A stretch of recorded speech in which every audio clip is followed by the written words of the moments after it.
Good evening. Good evening. Welcome. I am so impressed. I think you should give yourselves a hand for making it out here in this weather. Thank you so much. This is a very special evening, very special event in my life and for UNCA and the Department of Psychology. And since I'm the only one from the Department of Psychology or the administration who made it here, I'm going to give the official welcome on behalf of the University Academic Affairs, the Department of Psychology, my childhood friends, my parents, and the members of the Academy. Oh no, that was a different speech. My name is Ann Weber. I'm a member of the Psychology Department faculty, and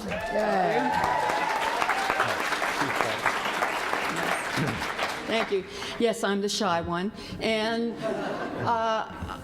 when I was in high school, I first read about the research of the man who will speak with you tonight, Dr. Phil Zimbardo. He became an idol of mine then. Throughout college, he was an idol of mine. I remember I was in college when the first news broke among researchers of his famous or infamous Stanford prison experiment, which he will describe to you in brief tonight. All through graduate school, I watched for where he was going and what he was doing. I bought every book of his about shyness, which is very funny that he would write a book about shyness and that I would buy a book about shyness, you know. I could say so many things about him. I will keep the credentials short and then tell you a brief anecdote to illustrate for you the kind of wonderful person he is. He grew up in very difficult circumstances, impoverished circumstances, which will also describe a little bit to you to give you an idea of his perspective and his interest in these topics. He went to college at New York? Brooklyn College. Brooklyn College, Brooklyn College, and taught at NYU, Yale, and Stanford University.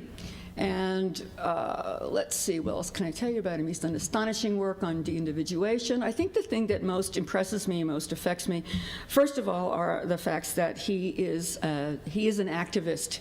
He acts on what he believes. He was openly opposed to the Vietnam War, openly opposed to the Gulf War, openly opposed to the Iraq War. He will talk to you a lot about what war does to individuals' behavior. He's a philanthropist. He is not just a philanthropist for show, he is a philanthropist for commitment, and he does the difficult things and makes sacrifices and goes out there and begs and acts and meets the people. I think my favorite credentials about Dr. Phil Zimbardo are that he is such an incredible teacher, and that is what captivated me from the beginning. The first times I ever saw images of him speaking, teaching, I thought, I want to do that. That's what I want to do. Okay. And he has won so many awards, I can't list them, which also because I didn't bring the list. And you name the level, American Psychological Association, Stanford University, he's won teaching awards at high and low levels. We started working on a book together about 20 years ago, and that was what brought us together and enabled us to become friends, albeit cross-continental friends, because he's living in San Francisco and I'm living here in Nashville, and we communicated via email, and this is in the days before email attachments, and so we had to use email, FedEx, faxing, and great piles of manuscripts brought by strange people to our doorsteps. And we only got a chance to see each other to discuss the book over its 5 editions if we happen to be going to the same conference. And in, I think it was 1993, the American Psychological Association held its conference in Toronto, its annual convention in Toronto. And Phil Zimbardo was going, I was going, and so we had to grab 15 minutes here and there to talk about the book in between times that he had to make speeches and conferences I wanted to go to and so on. And so he cut out of dinner early so that we could talk. We thought we might have about an hour or so to talk about the book and everything. We're wandering around the lobby, and everybody is in the dinner or listening to the dinner speaker. And we're wandering around the lobby, and so let's duck in here and talk. And we ducked through these curtains into this room, and it was the Hall of Desserts. It was where the tables were set up with all the post-dinner desserts. There were cakes, there were pies, there were custards, there were cheesecakes. We started talking about how much dessert meant to us and what our favorite dessert was. There were 2 people in this room full of desserts and nobody else, and the curtain was closed. Oh my God, where do we start? And we went over and we got a plate, and he started telling me a story about how when he was young, he just thought the most romantic, wonderful dessert was Charlotte Russe. He wasn't entirely sure what it was, but it looked wonderful, it sounded wonderful, and we talked about that, and we put little things on our plates, and we started to walk over and started to talk about life in the book a little bit, and suddenly we both heard, Are you Dr. Zimbardo? And there were maybe 3 or 4 student-looking people pulling aside the curtain, awestruck. And he turned very graciously. Yes. Why? I can help you. Oh, I just want to make your grade. And they came over and they started talking to me. And in no time at all, 7 more would come in, 10 more would come in. And somebody else was standing at the curtain saying. And with incredible eloquence and grace, I stepped off to the side. I stepped behind him. He was just eloquent and gracious and everything, and very subtly, so as not to make it appear that they had interrupted anything, he simply handed his dessert plate untouched back to me. And I whisked it away and went into the corner, and we didn't get to speak for another hour and a half because he dedicated his time to his fans, his students. And he is here for you as much as you are here for him. So, everyone, thank you again. My idol, my mentor, my teacher, my co-author, and my beloved friend, Dr. Phil Zimbardo.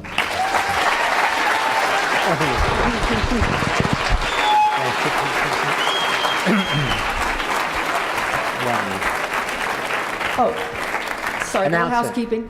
Housekeeping. Please turn off your cell phones now.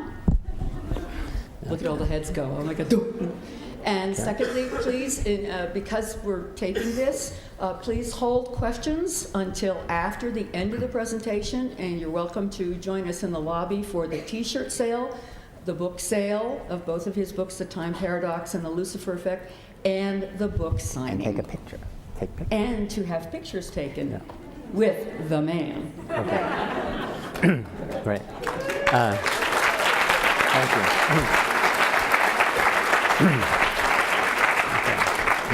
Okay. I'm here tonight in part because Anne invited me, but also the psychology department is using my book, The Core Concepts, so I want to thank the department.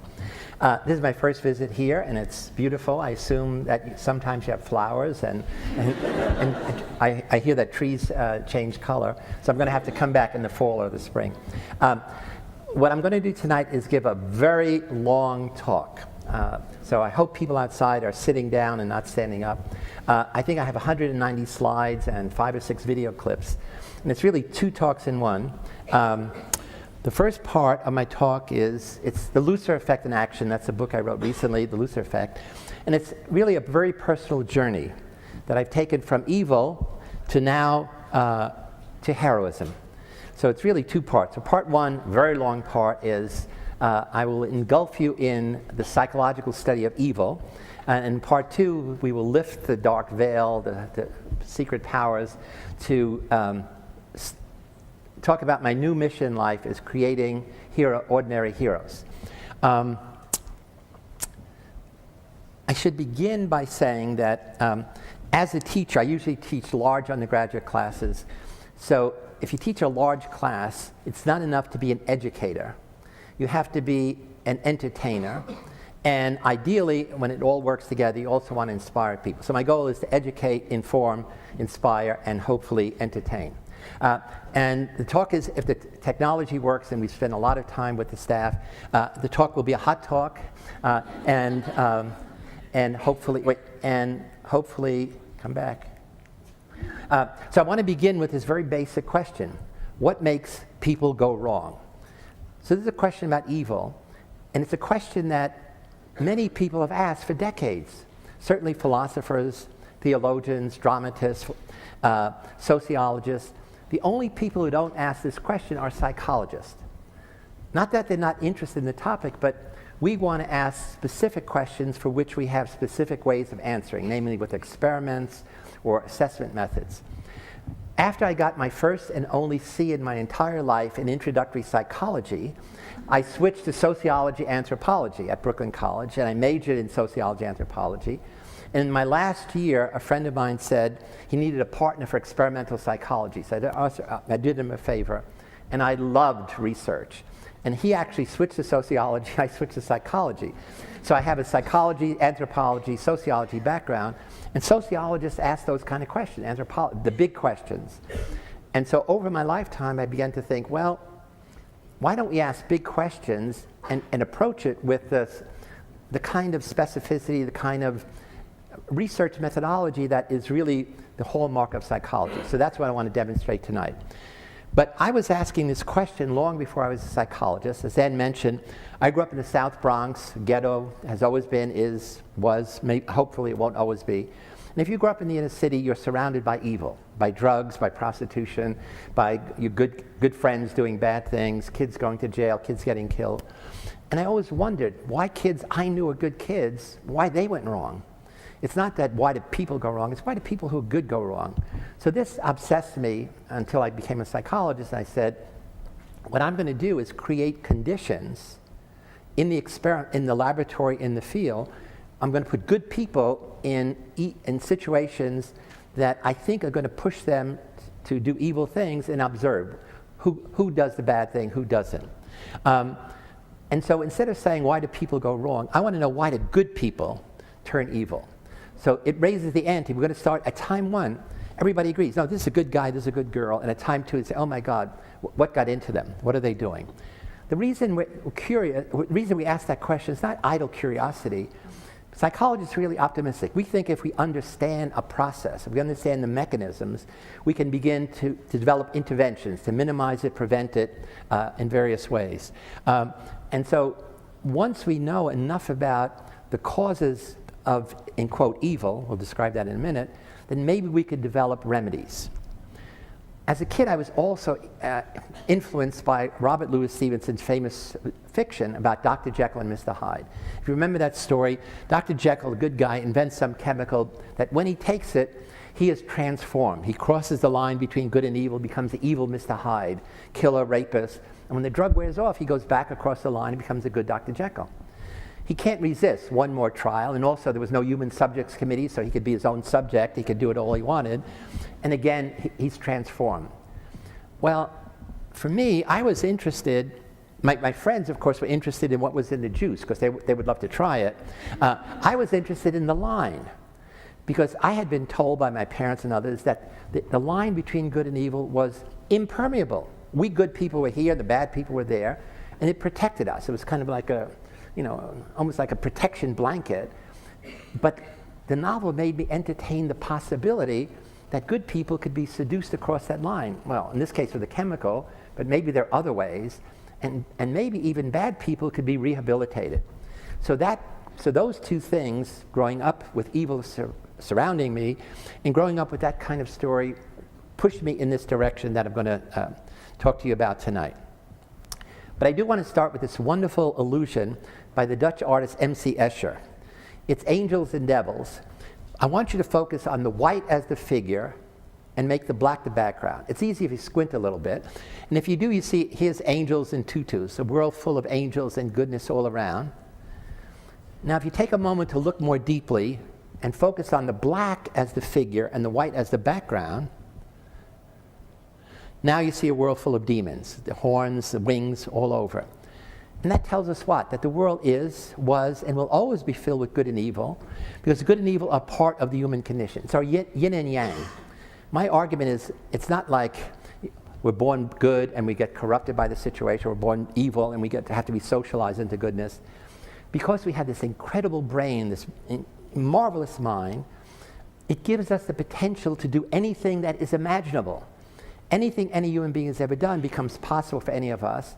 And anything we can imagine, even if it's never been done, like skyjacking or like making an airplane into a missile and flying it into World Trade Center. So the good and evil are part of our nature. And the big argument I'm going to make whether or not we go in this direction or that direction often depends on the circumstances that we encounter on our life path. So the Lucifer effect is really an ancient story made up by some guys, probably priests and rabbis and teachers, that one day when God creates what he calls his perfect creature Adam, he says, I want all the angels to honor my Adam. Lucifer, who was God's favorite angel, Lucifer means the light. In some scriptures, he's called the morning star. He's number one among the angels. And he and a number of other angels, Beelzebub and Mammon, said, God, it doesn't make sense. We're angels. He's a mere mortal. And God said, you have just committed two sins. The sin of pride, and pride goeth before the fall, and the sin of disobedience to ultimate authority. And therefore, he calls in Michael, the hitman, mafia hitman, always with a big sword. There's a big battle, and of course, with God on his side, Michael's forces have to win. And at that moment, this is on the cathedral in Vienna, with a little help from God, God paradoxically creates hell as a metaphorical and physical place to embody evil, and Lucifer, God's favorite angel, becomes the devil, Satan, cast out of hell with the other fallen angels, cast out of heaven into hell. So this is the arc of the most extreme transformation imaginable. God's favorite angel becomes the devil. I mean, that's the extremes. That's the bookend of human imagination. And so if that is possible even in myth, then all I want to study is how good people do bad things, not angels becoming devils. So that set the context for my saying, let me look at how good people can get corrupted to do bad things. I should say in passing that in writing the book, I've developed an affinity for Lucifer, because Lucifer actually was right and God was wrong. Meaning, what Lucifer did is what? Came back and corrupted Adam. How could Adam be God's perfect creature if he's so easily corruptible? And then you realize the story of Adam and Eve and the story of Lucifer is the same story. It's what are the horrific consequences of disobeying authority. If you're God's favorite angel, you turn into the devil and get kicked out of heaven. And if you're God's favorite creation, Adam, and you take a bite of an apple, in a forest of apples, but God said, don't eat the fruit of the tree of knowledge, you get cast out of paradise. So these are stories that guys made up. For what? To promote the idea of total obedience to authority. Okay? And so these are now deep myths. There could have been no one person who knew that. It's not like, the gospel according to St. Paul, St. John, etc. They overheard crap. These are stories guys made up to get across that message that you must obey authority. And we'll see in a moment the danger of obeying unjust authority. So this is an incredible book that I would recommend to you. It's called A Malleus Maleficarum, which is Latin for the witch's hammer. In the Middle Ages, two German theologians said, something doesn't make sense to us. Evil exists in a world created by God. God's all-powerful, all-knowing, all-loving. Why doesn't God say, no more evil? And they reason in a very long, torturous way that God allows evil to exist. In fact, it's almost as if God has a pact with the devil to put temptation before us. And when we give in to temptation, we go to hell. When we resist temptation, we go to heaven. And so essentially, what they're arguing is, but after the devil seduced Adam, God said the devil can no longer work his evil on people directly. Well, the devil is shrewd. He now, in quotes, gets people he sleeps with the devil, and they become witches. And so witches then corrupt us. So they reason, how do you get rid of evil? If the devil corrupts witches and witches corrupt people, all you have to do is get rid of the middle person. By getting rid of the witches, you stop evil. Literally, that was their thinking. And so the witch hunts that started in the Inquisition, the Middle Ages, swept through 22 nations, and as you know, in America, it went to Salem, Massachusetts. And essentially, it was, you get them to confess, you burn them at the stake, you boil them in oil, and essentially, they created torture techniques and torture tactics to break the human spirit. it also started the legacy of violence against women. Because as you see, and if you say witch, you think women. Because women were vulnerable. It not only was a religious thing, the church and the state combined, and that's why it spread so much, because you kept the property of the person that was a witch.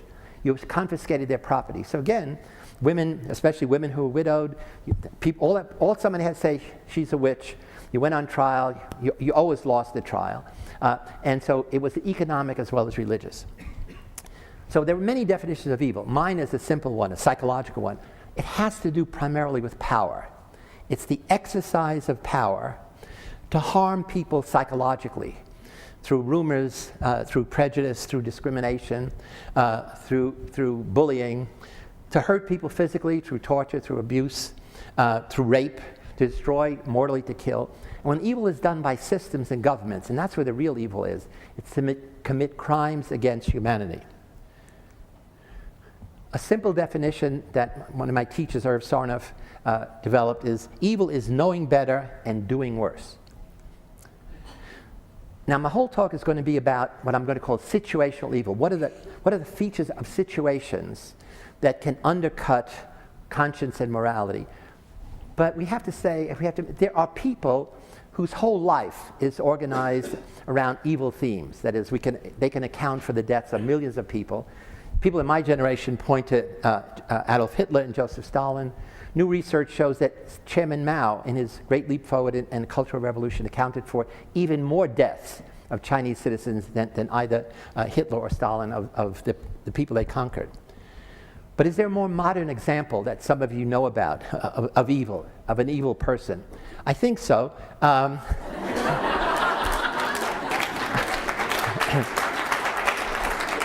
mean, without being political, there's a wonderful takeoff. It says, Bush administration declares war on Canada, France, and Germany because they didn't want to go to war with us.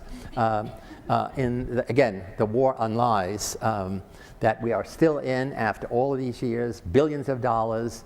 I don't know what the last count is. It's moving up to 5,000 soldiers dead, maybe 50,000, permanently seriously injured, and it was all on a lie. And people have forgotten that. There was zero reason to go to war in Iraq. In fact, the even worse thing is we were 1 month away from winning the war in Afghanistan, 1 month away by all military accounts. Taliban was virtually destroyed. And instead of winning that war, we took all of those forces and sent them to Iraq, and now we're going to be in Afghanistan for years with more deaths, more destruction. Here's the reason I say he's evil. Listen to this speech. We're going to have to work toward the dark side, if you will. We're going to spend time in the shadows in the intelligence world. A lot of what needs to be done here will have to be done quietly, without any discussion, using sources and methods that are available to our intelligence agencies. If you notice the date, that was 5 days after September 11th. They didn't have a clue who the people were. They were mostly Saudis. There was no Iraqis there in that group. So he's already setting up a secret police. There was a secret police separate from the CIA, separate from the FBI, under only his command. Well, for the younger generation, obviously, Darth Vader is the symbol of evil. And I met him recently, and he's very powerful. I worked very hard not to fall under his spell, and I think I've almost succeeded. But now the problem with dispositional evil is you point to people. So here's Hitler, here's Stalin. But you look at this list of misery in our century. In Pakistan, not 3 million died. In Cambodia, 1.6. In Rwanda, in 3 months, 1 million Tutsis are killed by Hutu. The names drop out because the evil is in the system. It doesn't matter. There's not an evil person like Hitler or Stalin or Chairman Mao. It's part of a system of domination, a system of control, a system of revenge. And so for me, yes, there are evil people, but it's better to think about evil systems because it's hard to change them, but at least that's where the power is. I'm sure all of you saw the horrific images of American soldiers, men and women, abusing Iraqi prisoners. There were a dozen pictures that were leaked, shown all over the world. It was probably the biggest stain on America's morality of anything that's happened in I guess, ever. I was shocked as you were, but I wasn't surprised, because I saw those same pictures from the guards abusing the prisoners in the Stanford prison experiment, stripping them naked, bags over their head, sexually abusing in various ways. The Bush administration, and of course the head of the Joint Chiefs of Staff, went on television immediately and said, this is the work of a few rogue soldiers, a few bad apples. Whenever there's a scandal in the police department, in the military, in the fire department, in any department, the administration always says, don't blame us, blame the few bad apples. Well, my hypothesis was, I knew it in my experiment on day one, I worked very hard to have only good apples, and I put them in a bad barrel, and the barrel won, and the people lost. So I said, I went on National Public Radio and in an interview, and I said, my hypothesis, the American soldiers are good. It was the barrel they were forced to operate in that was bad, and that's what corrupted them. And in fact, I defended one of the guards, Chip Frederick, who was the sergeant in charge, because his lawyer called me and said, hey, you know, I can help you get the data to answer your hypothesis. You get to know him, you get to know the other soldiers, you can talk to the senior interrogating force, you can get access to all of the investigations by, there were 12 of them, by generals and by the former head of Secretary James Schlesing, the former Secretary of Defense, and you could see all of the 1,000 images. They're not a dozen, they're 1,000. So I couldn't resist. I said, okay, and then so I got to know him, and I defended him in his trial. So what I want to do is begin by saying evil is this vague concept. I want to focus now as if we were in a case study, in a surgery lab, in a mental hospital, to say, here's what we're putting on trial, here's a case study. And so here's a set of those pictures. A few you've seen, many of you haven't seen, because both presidential administrations say we don't want the public to see these. And the reason is they are horrific, they are horrendous. I call it digitally documented depravity. All of these are from the cameras of soldiers on the night shift. The abuses happen in only one place, something called Tier 1A, we'll say why, and only on the night shift, why not in the day shift? And we want to know who were those soldiers, who did these things. We do want to know that all of the soldiers, every soldier on the night shift did some of these things. They only varied in how much they did. And these are military police guards. And some of the images are violent and sexual in nature. So, and what I've done is I've added movement and sound to increase the emotional impact. So let's open the doors and go down the dungeon and see evil in action.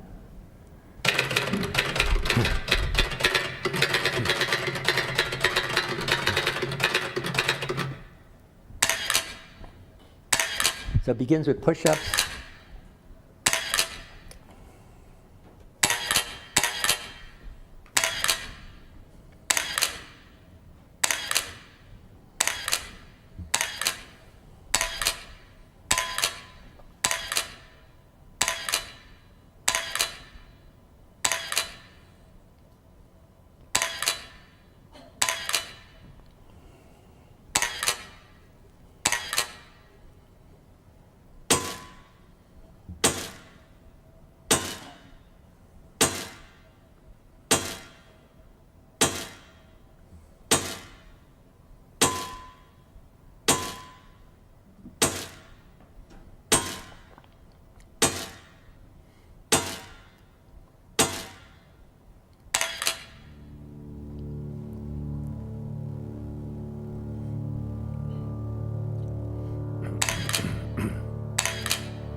You want to remember his face.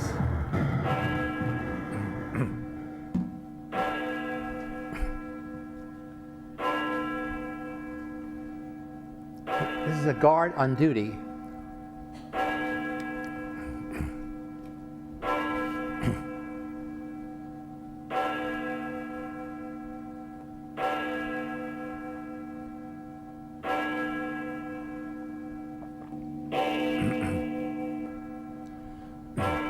So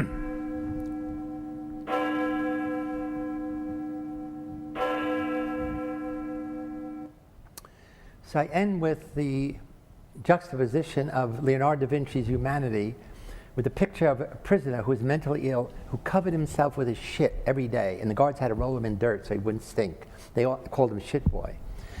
When Chip Frederick, who's in charge, complained that there were mentally ill prisoners like him, they said, it's war. We don't have any, there's no facility. When he complained that some prisoners had tuberculosis, spreading contagious disease, they said, sorry, it's war. We don't have any facility. They said, they're boys, 50 boys, mixed with 1,000 men.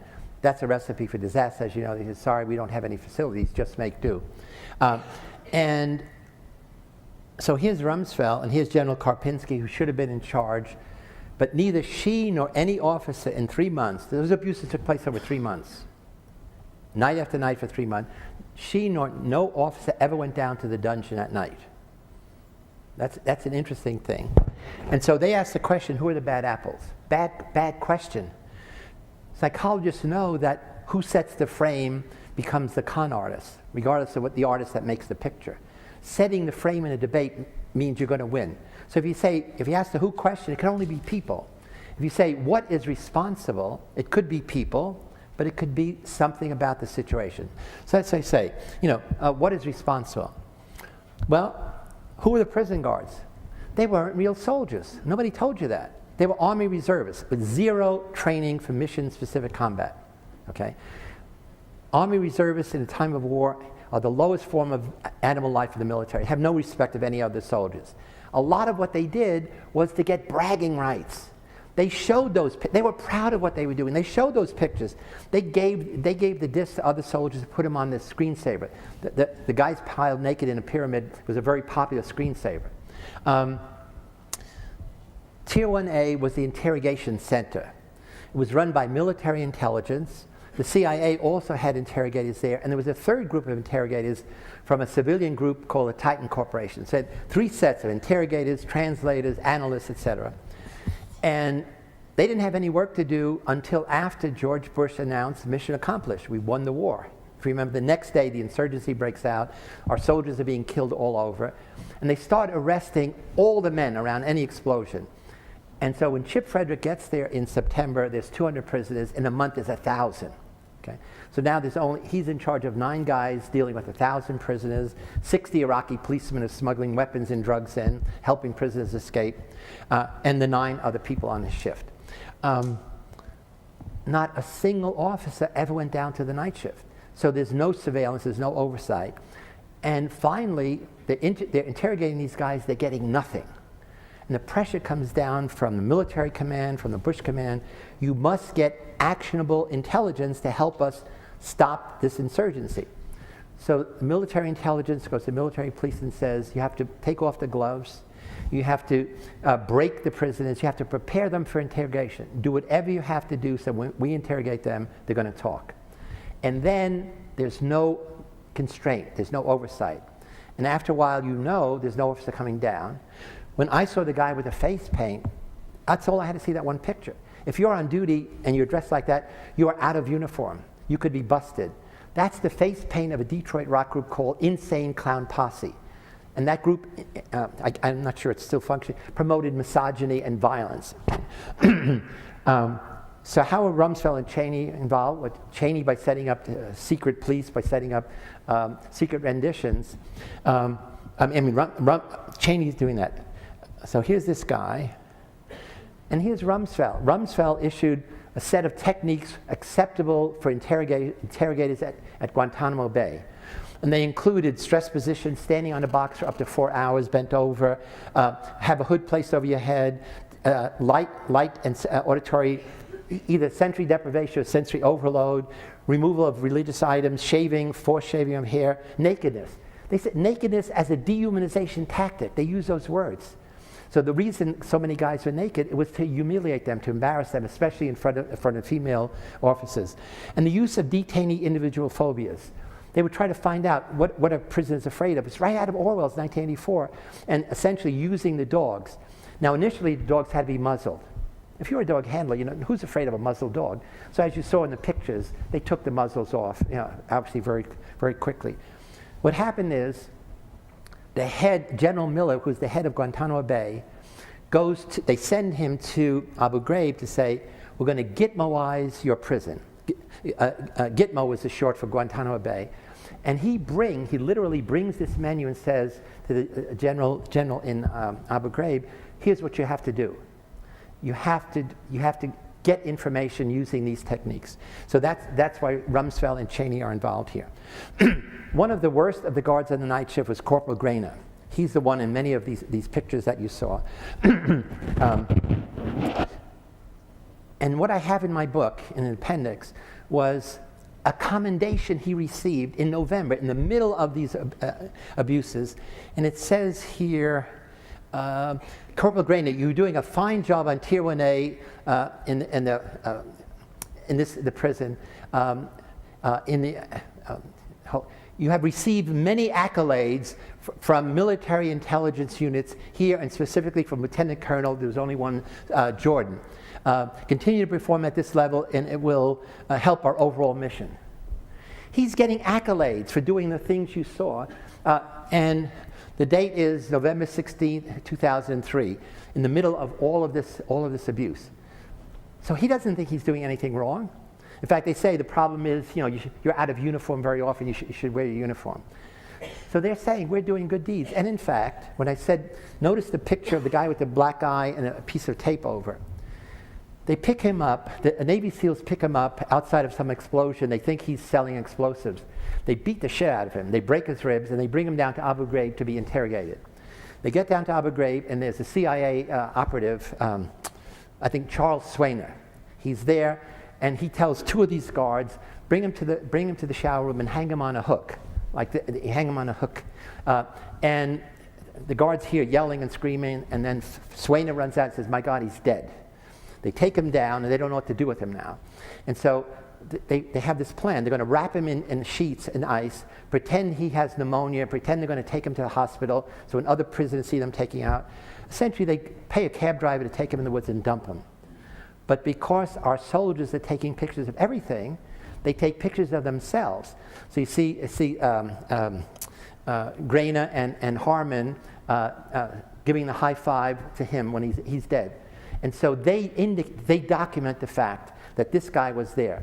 He's what they call a ghost detainee. That is, many of the prisoners, they didn't have a record of them. They had some number so that if they got rid of them, there would be no record of them. But the soldiers are saying, they are killing people. Nothing we did. I mean, it was mostly humiliation, degradation, all those pictures. We didn't kill anybody. Not only they're killing it, they're getting away with it. Swainer lives in Texas. Again, he's not been charged. And I'll say in the future, not a single officer got a reprimand. Command complicity means if your subordinates engage in immoral, illegal behavior that you should have known about, you are culpable. It went on for 3 months. Who was watching the store? I mean, we're paying their salary. Go down to the dungeon, see what's happening. They didn't go down to check because, in fact, they wanted the soldiers to do whatever they could do to soften the prisoners up. They just never thought there would be the photos. So how do psychologists go about understanding such transformations of human character?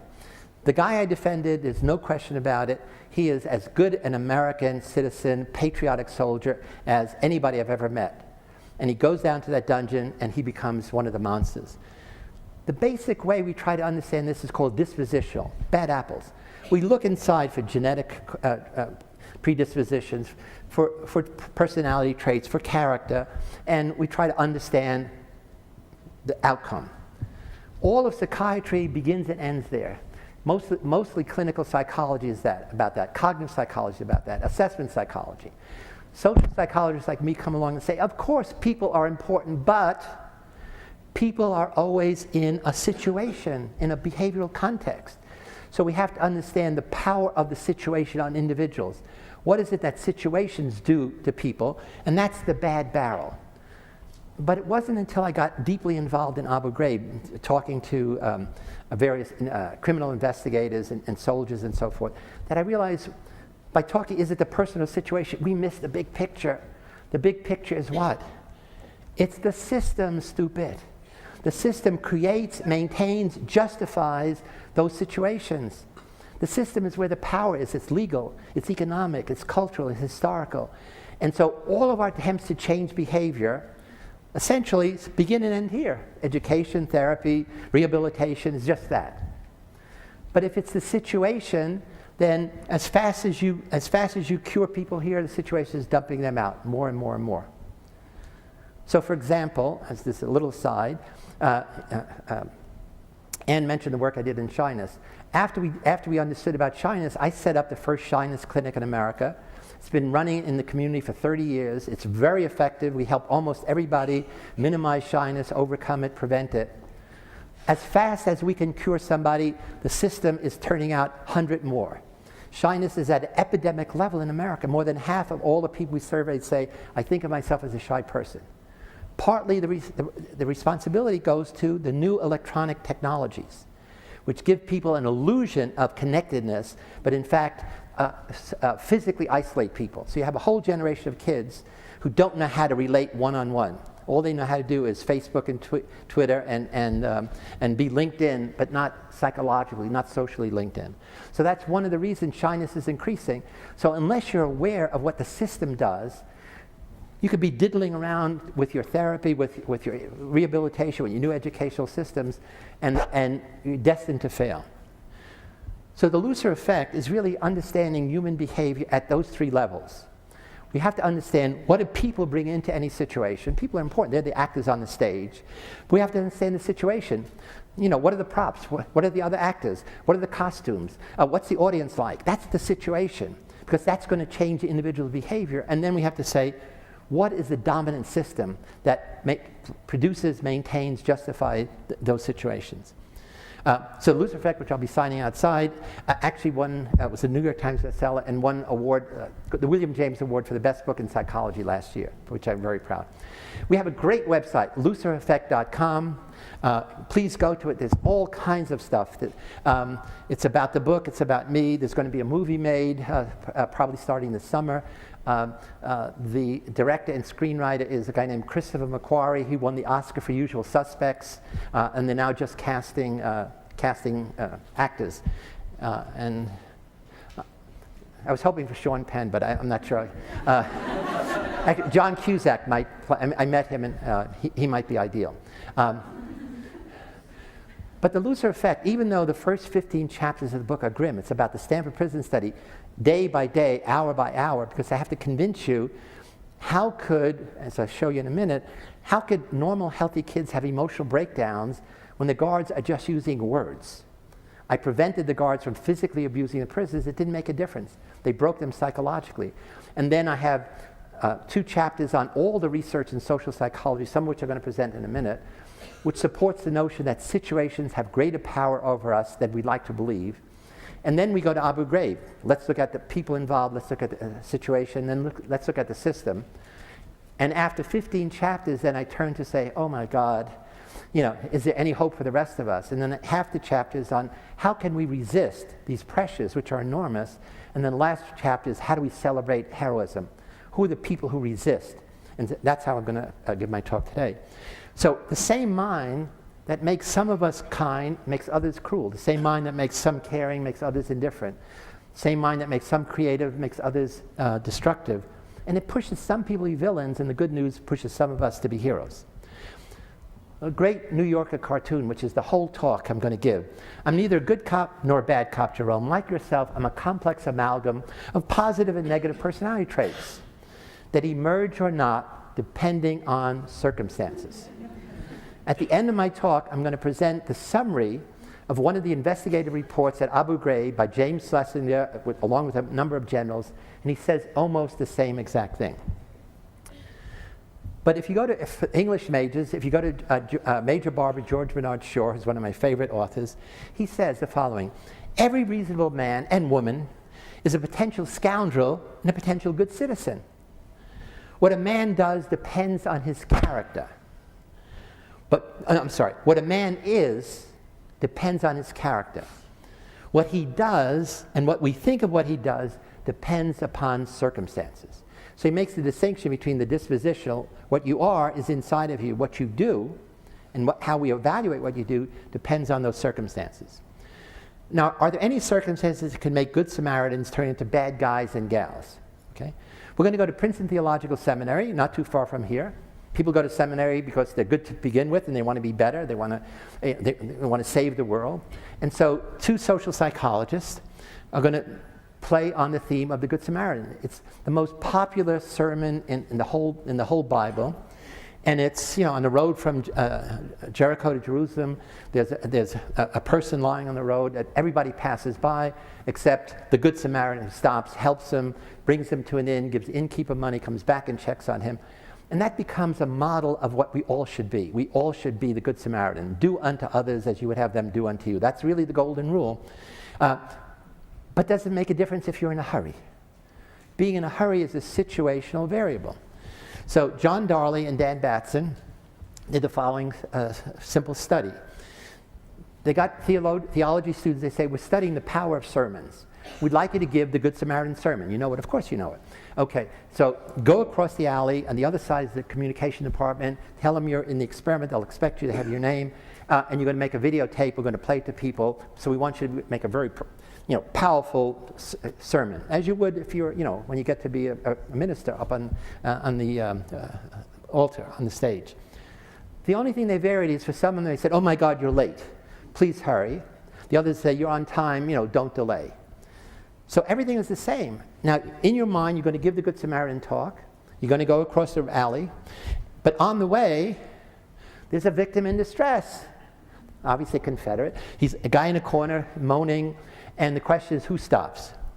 Some people stop and look and pass by. Some people stop and help. You Good Samaritans, you're on your way to give the Good Samaritan lecture. Here's a chance to be a Good Samaritan. Who stops? The results are extraordinary.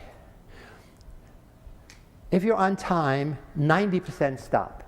If you are late, 90% pass them by. End of the continuum. How could that be?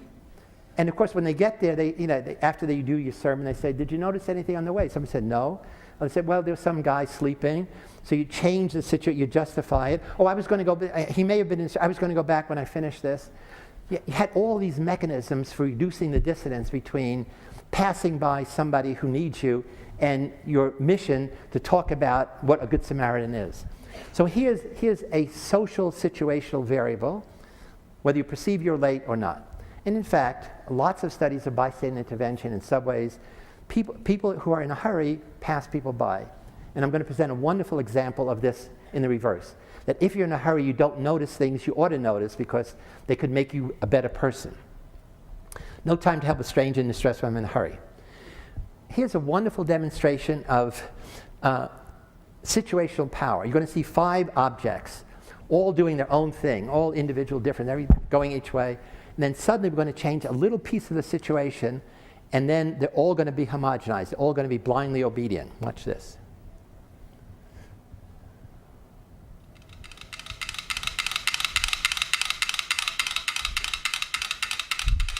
So 5 metronomes, each doing their own thing.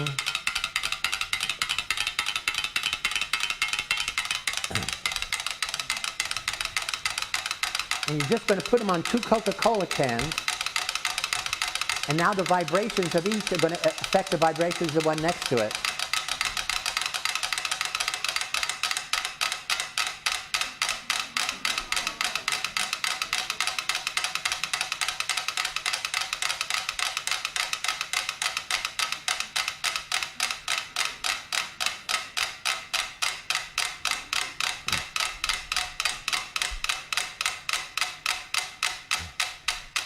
Pretty astounding. And the same thing happens with people in various ways. Many of you know Joshua Bell, one of the great violinists, the violinist in the red violin for which he made $1 million, romantic violinist, handsome guy. His violin cost $3 million at Stradivarius. He played in Kennedy Center. People paid $100 or more for a ticket. And they did an interesting experiment to say context matters. Joshua Bell is now going to be out of context. Same violin, same guy, only he's going to have a baseball cap on. And he's going to play in a subway station in Washington, D.C. shortly after he gave this concert that people couldn't get in. He's going to play. He's going to play the same music he played in Kennedy Center, 45 minutes, and they're going to see who stops to listen. They're going to videotape the whole thing. And he also puts his hat out, another hat, see how much money he makes, okay? So context matters. Does it matter where you hear a great concert violinist play his music?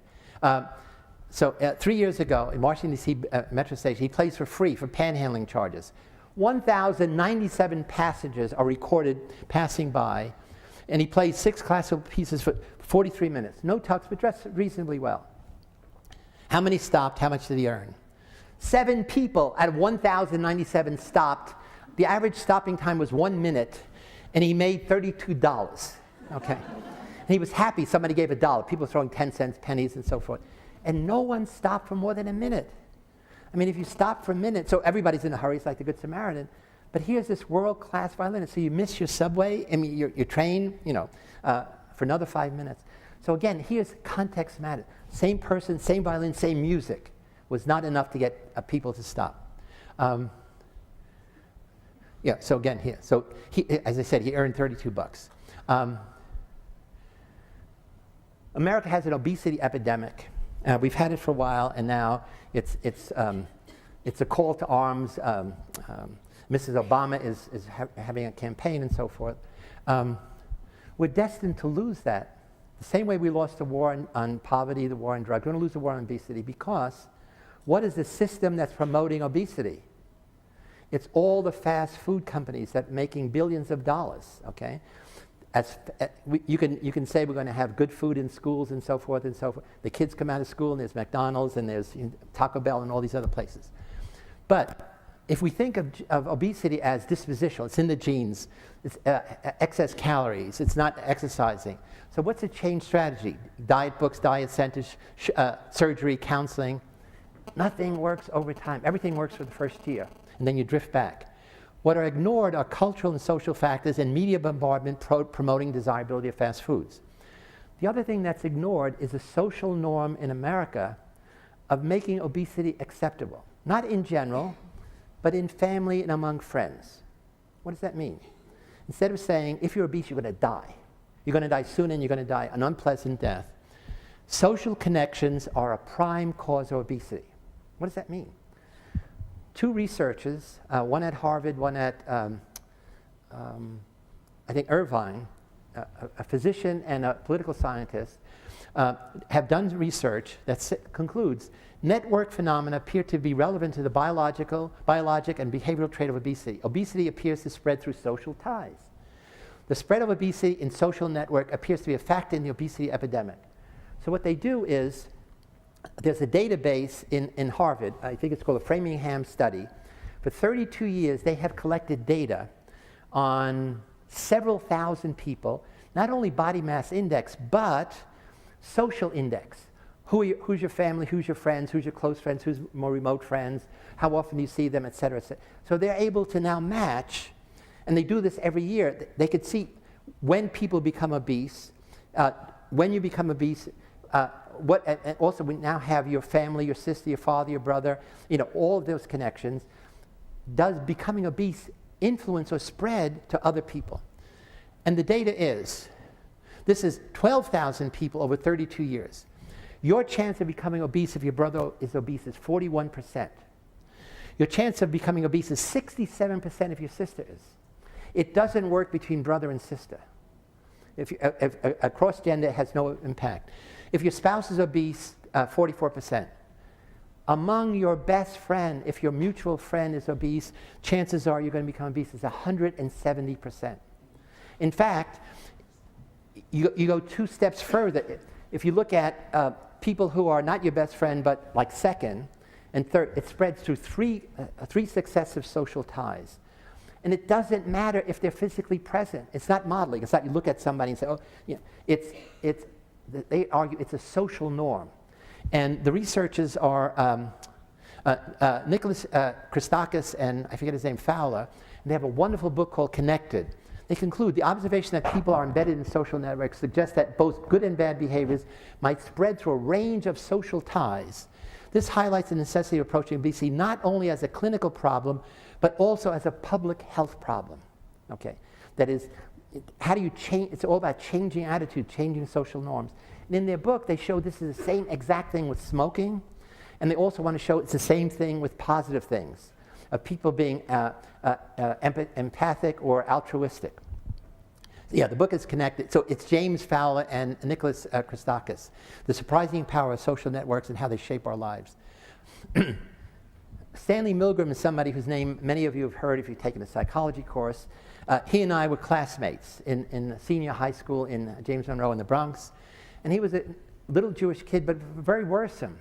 He worried that the Holocaust might happen again in America, and being a Jew, he'd be put in a concentration camp. And people said, don't be stupid, Stanley. It's America. That was Nazi Germany. It can't happen here. He said, how do you know?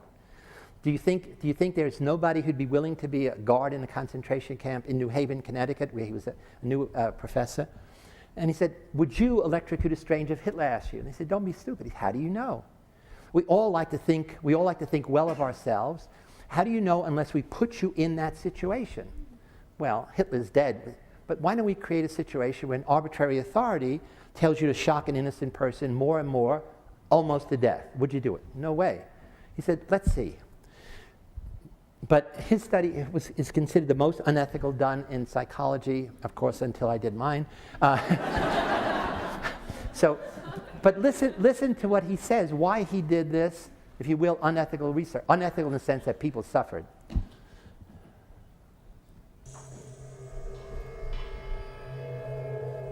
When I learn of incidents such as the massacre of millions of men, women, and children perpetrated by the Nazis in World War II, how is it possible, I ask myself, that ordinary people, who are courteous and decent in everyday life, can act callously, inhumanely, without any limitations of conscience?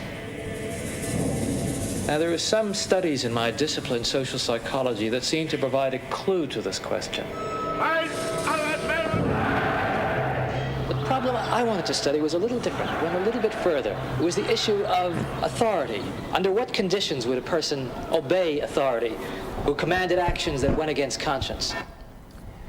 So his research tested 1,000 ordinary citizens, no students, no high school students, no college students, men aged 20 to 50, and in one group he also ran women, which I'll describe in a minute. So in a way, it's the most representative study in all of social sciences. This is the ad that appeared in the New Haven Register. $4 an hour, persons need a study of memory. We want 500 New Haven men to complete a scientific study at Yale. And he says, we want laborers, barbers, clerks, white-collar people, blue-collar, ordinary people, okay? And so you read that and say, yeah, I'll go down. And you go down, and it's you and some other guy. It's two guys. And this guy is a middle-aged guy, looks like, very pleasant, somebody's uncle. He mentions that he's got a little heart condition, and the experimenter says it won't be a problem. The experiment is in the lab coat. The teacher, the one who's going to teach the learner what to do, and when the learner gets it right, he's going to reward him by saying good, and when he gets it wrong, he's going to punish him. So it's a study about the effects of judicious use of punishment on improving memory. So all evil begins with an ideology of goodness. That is, we want to protect national security. Here we want to help people improve their memory. How are you going to do it? By hurting them. But we don't say hurting, we say delivering electrical stimulation. And what happens is, the experimenter says, when he makes a mistake, you press the first of these 30 switches. It's only 15 volts. And then when he makes another mistake, you press the second one. It's only 15 volts higher. The third one's 15 volts higher. So evil begins with 15 volts, always. Keep that in mind. All evil is that small first step. And it changes by increments that are barely noticeable. So when you're at 100, it's only slightly different than 85. We're at 115, it's only slightly different from 100. But now, and of course he has, so along this continuum is not only the buttons, but they're labels. Shock, high shock, intense shock, danger, high voltage, danger, severe shock. Now it's 375 volts. The guy has been screaming, I got a heart condition, I don't want to do this. And almost every subject that's recorded says, sir, what will happen if something goes wrong? Who'll be responsible? I will, of course. I'm the experimenter. You must go on, teacher. And throughout, people are dissenting. The verb, I say, I'm not that kind of person. Experimenter says, I know you're not. Just keep shocking. If you dissent, it makes you feel good. It doesn't help the guy in the other room. Unless you disobey and refuse to go on, your dissent is irrelevant. But now it gets up to 375 volts. The guy screams, and there's a thud. Bam! and silence. And you say, are you okay inside? So you're in a room with the experimenter, the learner is in another room, and there's no answer. He says, sir, he's not answering. The experimenter says, you don't understand. Failure to respond is an error of omission, which is the same as an error of commission. You got to continue to shock him. Okay, critical thinking exercise. I'm supposed to be improving his memory. He's dead or he's unconscious. At that point, you quit the experiment, right? I mean, you're adult, you're grown up. How many people quit at that point? Experiment says you must go on. And then, so when it gets up to these last two things, 450 volts, and 15 below, triple X, pornography of power. Who would go all the way to the end? Milgram asked 40 psychiatrists, describe the experiment, maybe with not as much drama as me, and they said only 1% of Americans, because that's sadistic behavior, and only sadists would do that. And we know from statistical analysis, only 1% of Americans are sadistic. They are guilty of what social psychologists call the fundamental attribution error. They put total emphasis on the person and they ignore the situation. So they ignore the experiment in the lab coat, they ignore the role playing, they ignore the gradual increasing severity of the shock. And they say 1%. So that's our base rate. They say 1%. What's the data? Here's the number of people who give the shock, and this is the amount of shock. Nobody stops until 285 volts. The guy's been screaming his ass off. Now, at this point, 5 people quit. 315, 375, the guy screams, thud, 1 person quits. How could it be?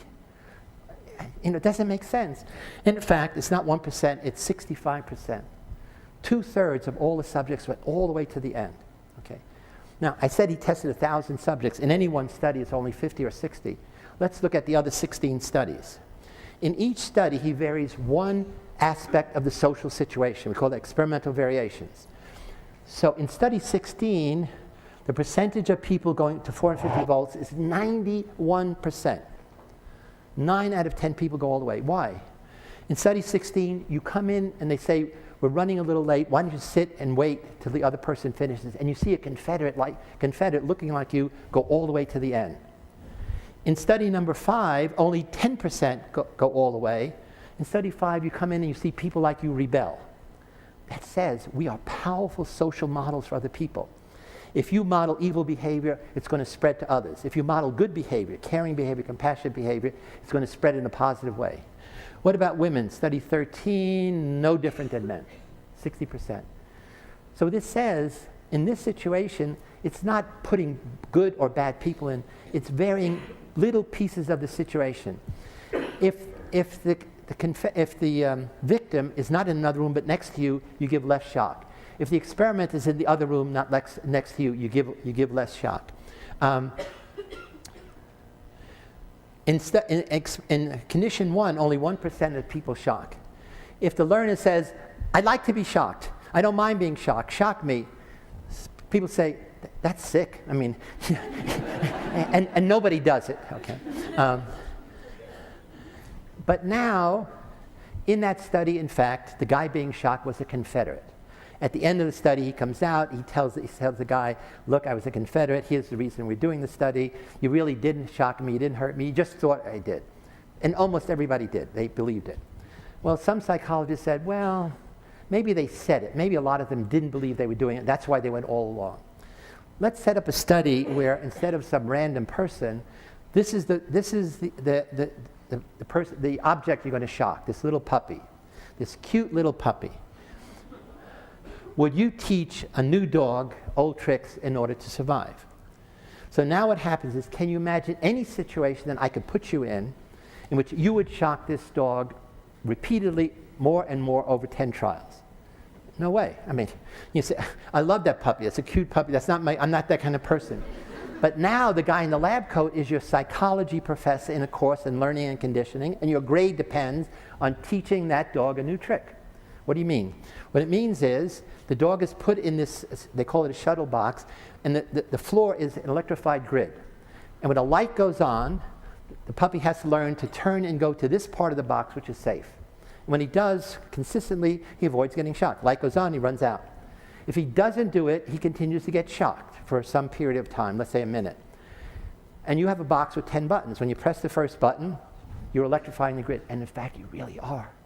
You press the button, you know the shock is in the grid because the dog is jumping up and down and squealing and twisting around. There's no question about it.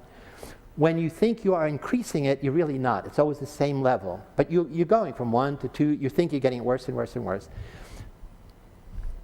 But the puppy's paws are sensitive, and it's going to jump and squeal on, and you think you're doing it. In every case, so this is 20 men, 20 women in this class, and the girls are all in tears. I'm going to take you home. I'm going to report the teacher to the dean. It's really terrible. So the question is, who would do this? So we look at the guys, and half the guys, almost like milk, half of them go all the way. They go up to the 10th level. What about the girls? Caring, compassionate, loving, mothering, I love you, puppy.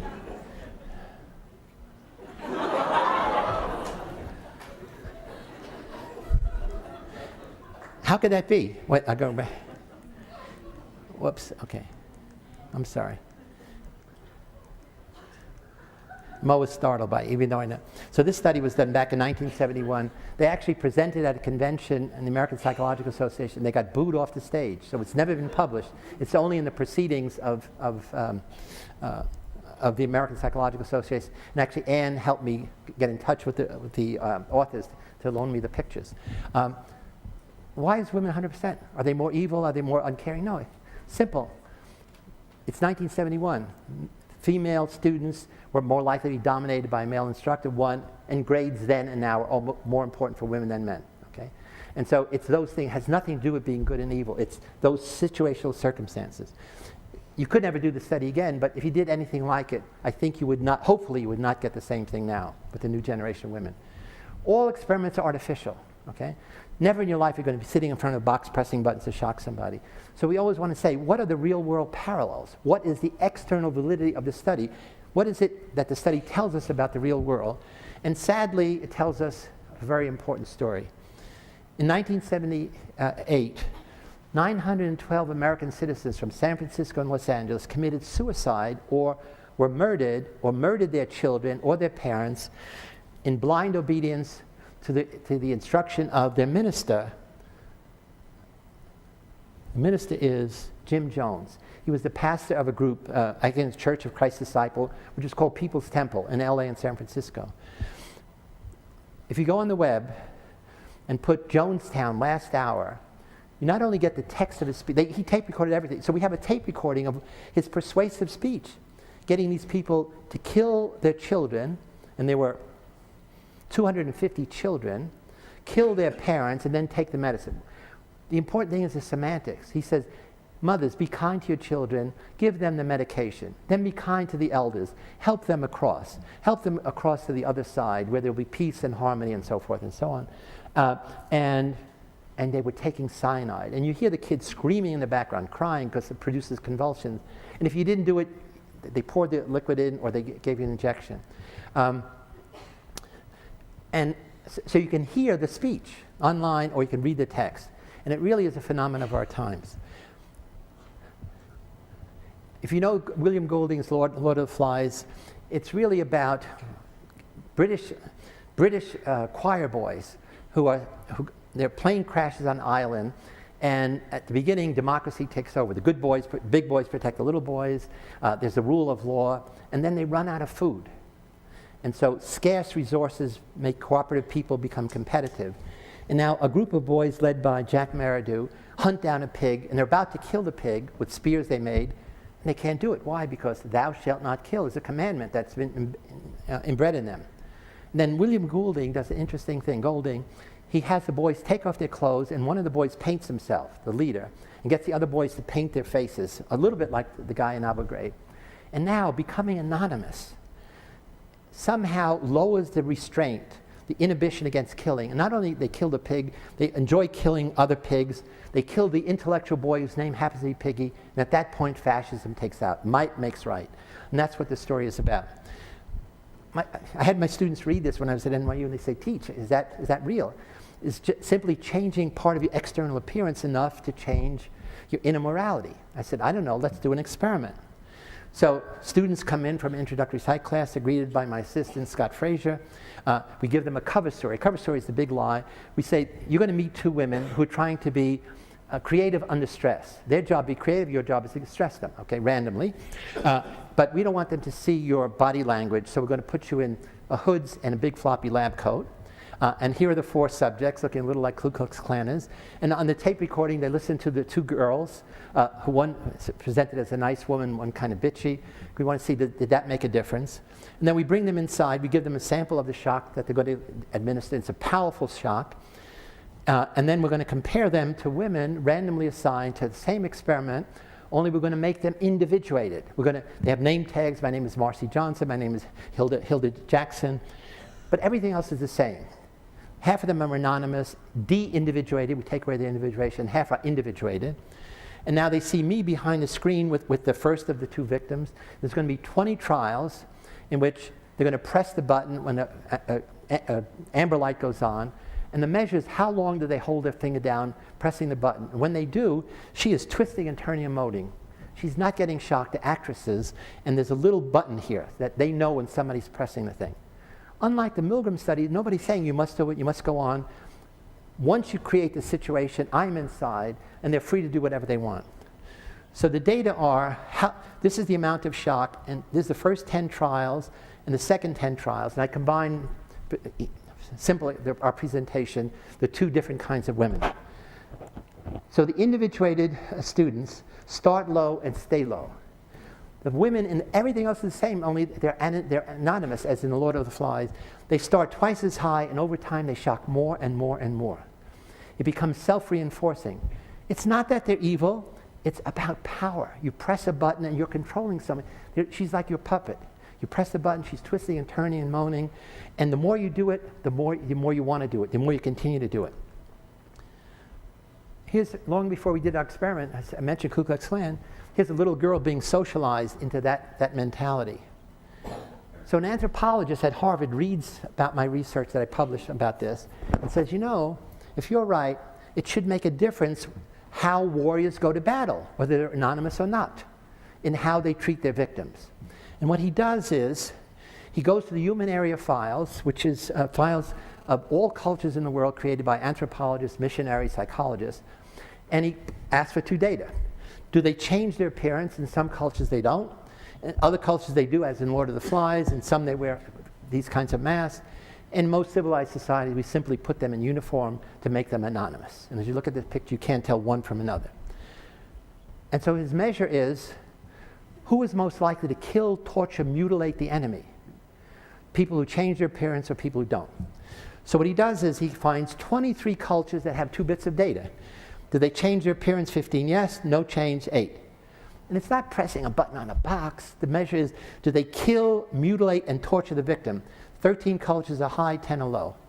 If they don't change their appearance, only 1 of 13 kill, torture, mutilate. And you're already doing the statistics.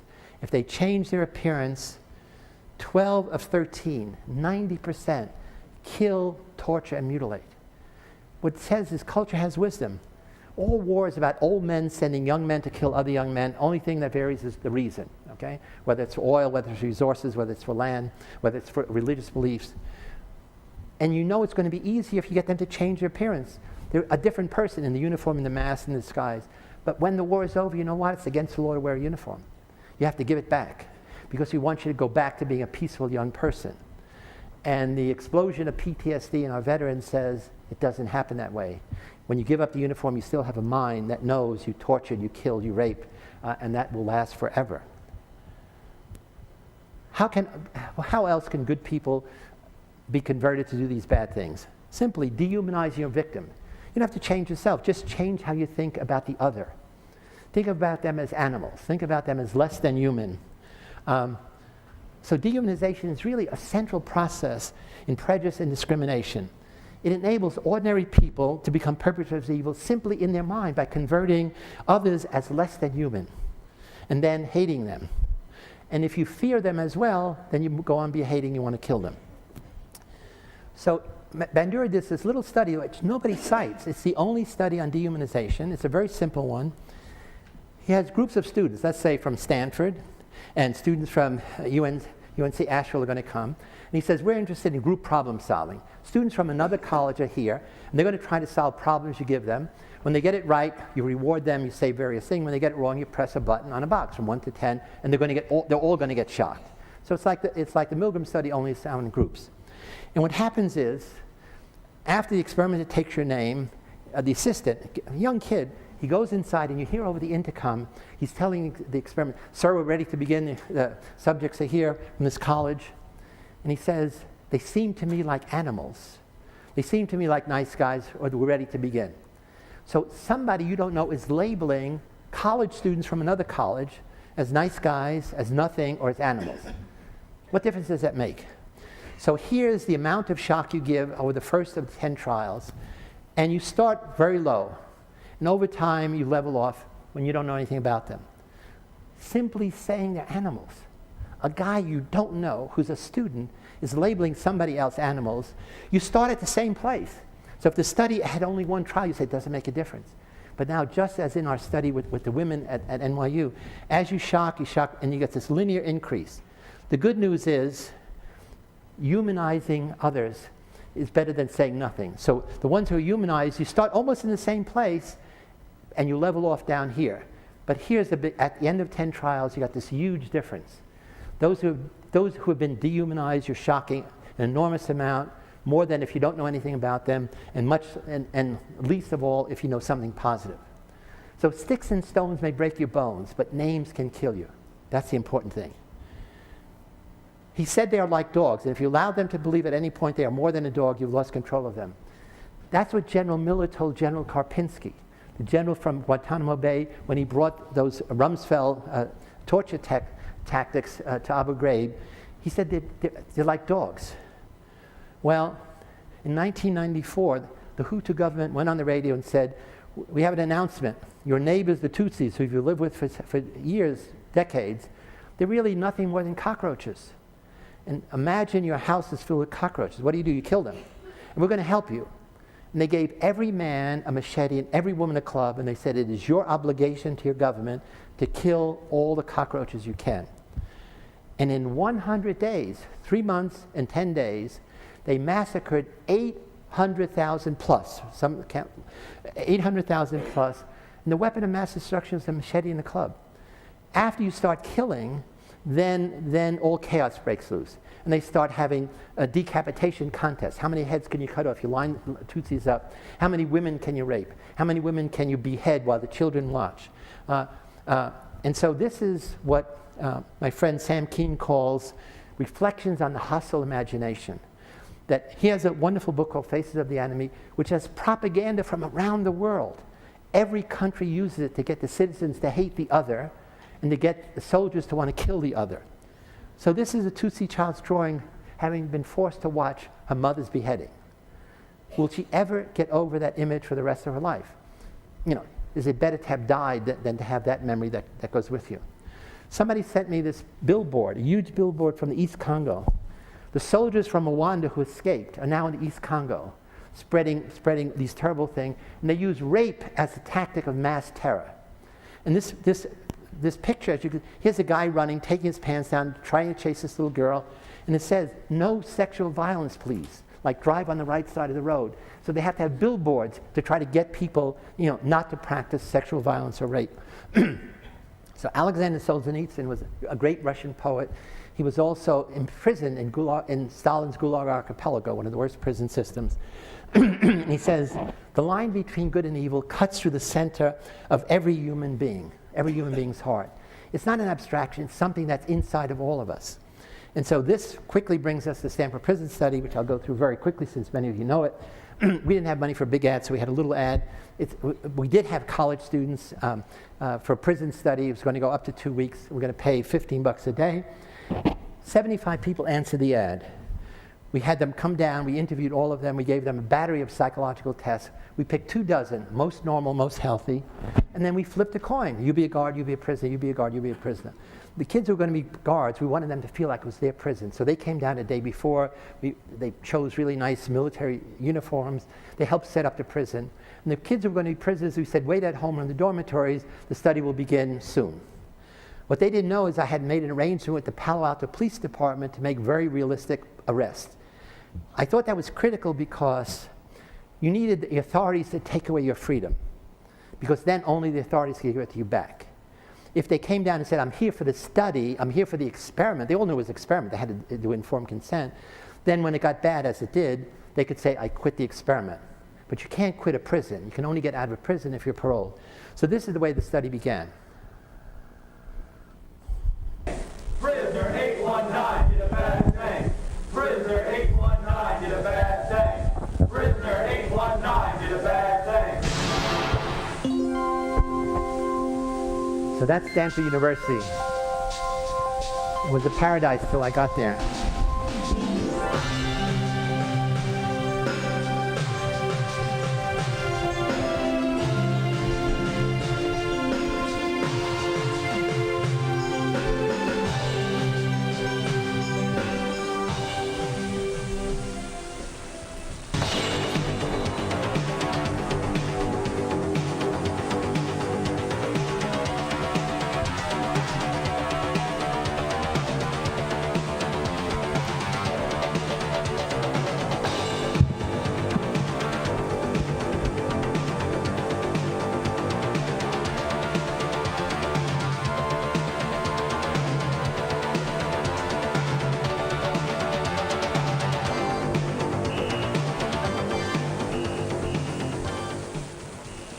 Police car pulls up in front, and a cop comes to the front door and knocks and says he's looking for me.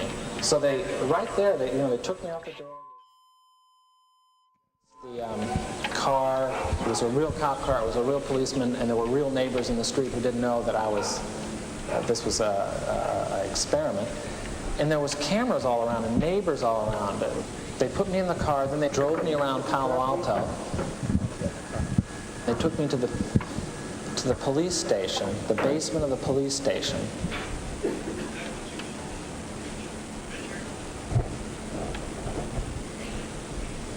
Then they put me in a cell. I was the first one to be picked up, so they put me in a cell, which is just like a room with a door with bars on it. You could tell it wasn't a real jail. They locked me in there in this degrading little outfit. They were taking this experiment too seriously. Indeed we were. So here are the prisoners that we're going to de-individuate, take away their name, they're just going to be numbers. Here are the guards in their uniforms with symbols of power, billy clubs, handcuffs, and silver reflecting eyeglasses, idea I got from the movie Cool Hand Luke with Paul Newman, to create a sense of anonymity.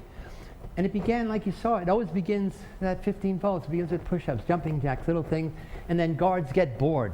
Guards worked 8-hour shifts, and especially the night shift. He got on, and the prisoners, shortly after they went to the toilet, they went to sleep, and it was boring. So the guards had to do things to entertain themselves, and the only entertainment was the prisoners. Same thing in Abu Ghraib.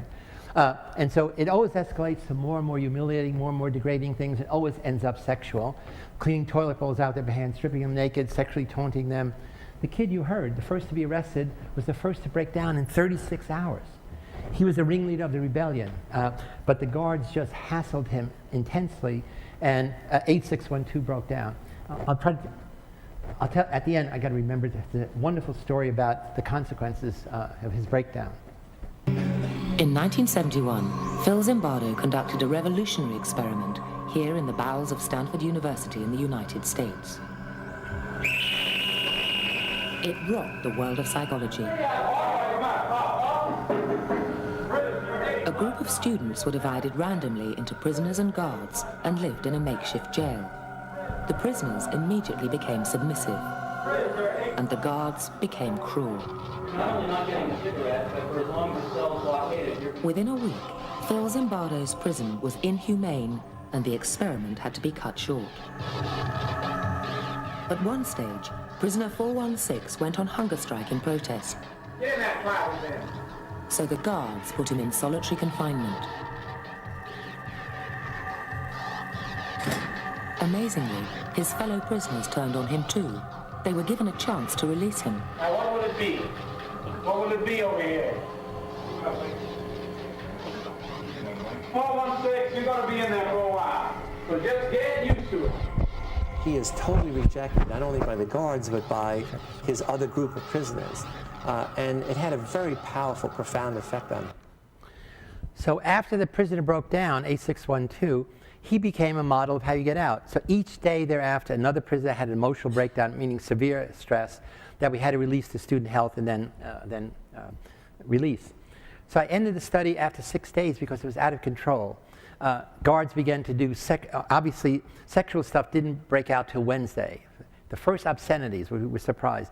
Once they started using obscenities, then it was the next step to say, okay, you're Frankenstein, you're Mrs. Frankenstein, hug them, touch her, say you love her.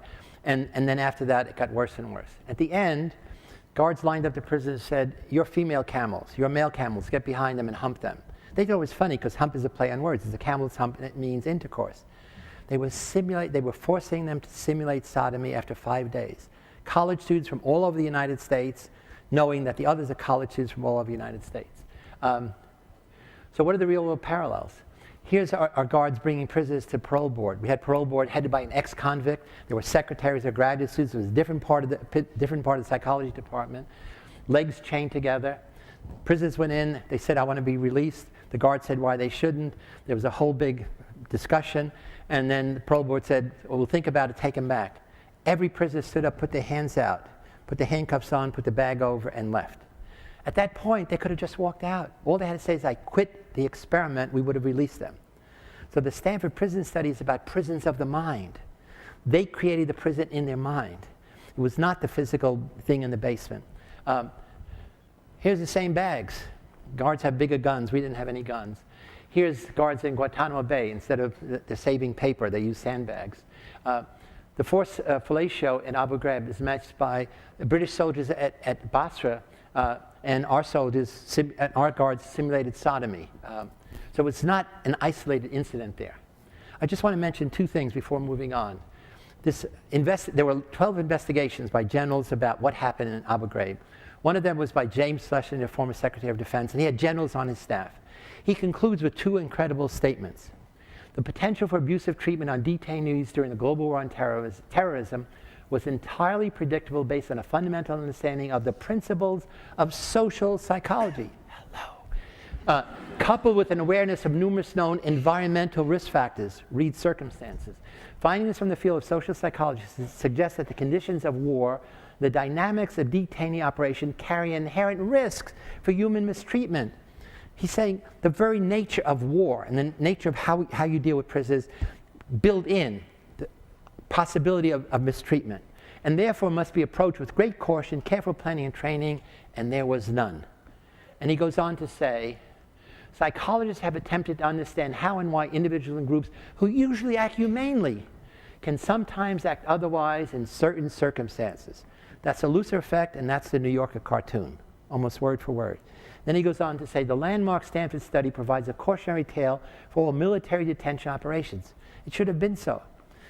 The worst abuses at Stanford happened in night shift. The worst abuses at Abu Ghraib happened in night shift. They're identical parallels with the situations, only there it was significantly worse. So here's the guy I defended. He was the guy, along with Sabrina Harmon, who thought of this. They're going to put a guy in a box, tell him, put a hood on, tell him we're attaching electrodes to your hand, and when your legs give out and you fall out, you're going to be electrocuted. Imagine the anxiety you have. Your body is going to give away, at some point, and you're going to be your own electrocutioner. They didn't think it was so bad because they're not real electrodes, but he doesn't know that. And so the guy is going to stand there for hours. So this has become the symbol of torture throughout the world. It's been, artists have painted and so forth. So he's really a bad guy. Same guy a month earlier. Okay? He's now, he's an Army reservist. He's got 12 medals and awards, outstanding soldier, outstanding civilian, outstanding father, outstanding husband. And this is the same guy after. How could this guy be this guy be this guy? Okay? And again, the argument is he was corrupted by that situation. And that the verdict was dishonorable discharge, 8 years in prison. They took away all of his medals and awards. They took away all of his retirement pay, so he's impoverished when he gets out. And it ends up his wife divorced him because she was so humiliated and embarrassed. Charles Graney got 10 years. Lindy England got 3 years. She's the woman with the holding the leash. She says, they posed that picture. that the officers made her pose that picture because then they would show that to other prisoners they were going to interrogate to say, this is going to be you at the end of the leash if you don't do it. So she says, I didn't go to Abu Ghraib with a dog leash. You know, they told me to do it. Not a single officer went on trial. Not one got a reprimand, not a letter saying, you know, what you did was, what you allowed your soldiers to do was unacceptable. General Karpinski was demoted to colonel. She was the fall girl, but she too was Army Reserve, so they could dismiss her without messing up. One of the most profound reports was by General Antonio Taguba, the highest-ranking Filipino general, brigadier general. And in my book, I go through all of these reports in chapter 15. And he's the one who says the following officers are guilty of command complicity. Colonel Stephen Jordan for the following things. Lieutenant this one, Captain so-and-so. Guess what happens? He gets fired. They tell him, do not bother submit a letter of request for promotion. You will never get it. So he has to resign. It's a disgrace to the Filipino community throughout the world. And so this is how the system protects itself. You blame the grunts, anybody who challenged you, even within your system, you simply get rid of. The parallel is My Lai massacre in Vietnam. Soldiers from Charlie Company are hunting down Viet Cong. They're not finding any. The soldiers are being picked off by snipers. And they come into this village called Pinkville. It's My Lai. And they expect Viet Cong there. And there's no Viet Cong. There's only women, children, old people. And it's not clear how it started. Somebody said an animal ran out. They started shooting and shooting and shooting until they killed more than 500 civilians. They didn't do it in a burst. They burned the houses down. They raped the women, and they scalped many of them, scalped. And they say, there's an interview with My Lai veteran, they say, you know, like the Indians did. And so this is horrendous. Only one person went on trial, Lieutenant Colonel Calley. Lieutenant Calley. And he was on trial specifically for the deaths of 125 people attributed to him. He got 2.5 years in house arrest. That means not in a prison, in his house. And then later, and it was commuted by Nixon, so it's not even on his record. In fact, he's a businessman somewhere in the South going around giving motivational talks. So that's the parallel with the guy I defended. So a colleague of mine, Larry James, who's an African-American colonel, was sent to Abu Ghraib to fix it. He wanted me to go with him, and my wife said it was still too dangerous. And essentially fixing it meant what? Changing the situation, having surveillance, having oversight, having obligations, saying this is what you can do, this is what you can't do. And when you do that, you eliminate all of these horrible things.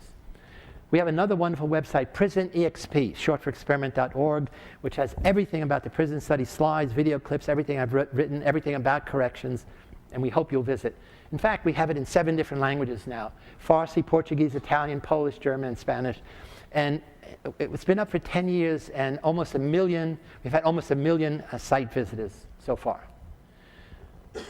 So we produce the same effects with social input as Dr. Jekyll had to do with that mystical chemical. So my vision as a kid has been realized. We can easily seduce good people to do bad things without biology, just with basic social psychology. So what are the basic steps that grease the slippery slope of evil? Mindlessly taking that first small step. Dehumanization of others, de-individuation of self, diffusion of personal responsibility, blind obedience to authority, doing nothing as the evil of inaction. I'll talk about that in a minute when we talk about heroes. And disengaging your moral standards temporarily when you're in a particular situation. I want to present 2 examples of systemic evil. You may have heard about them, or you may not have, because the American media has suppressed information about it.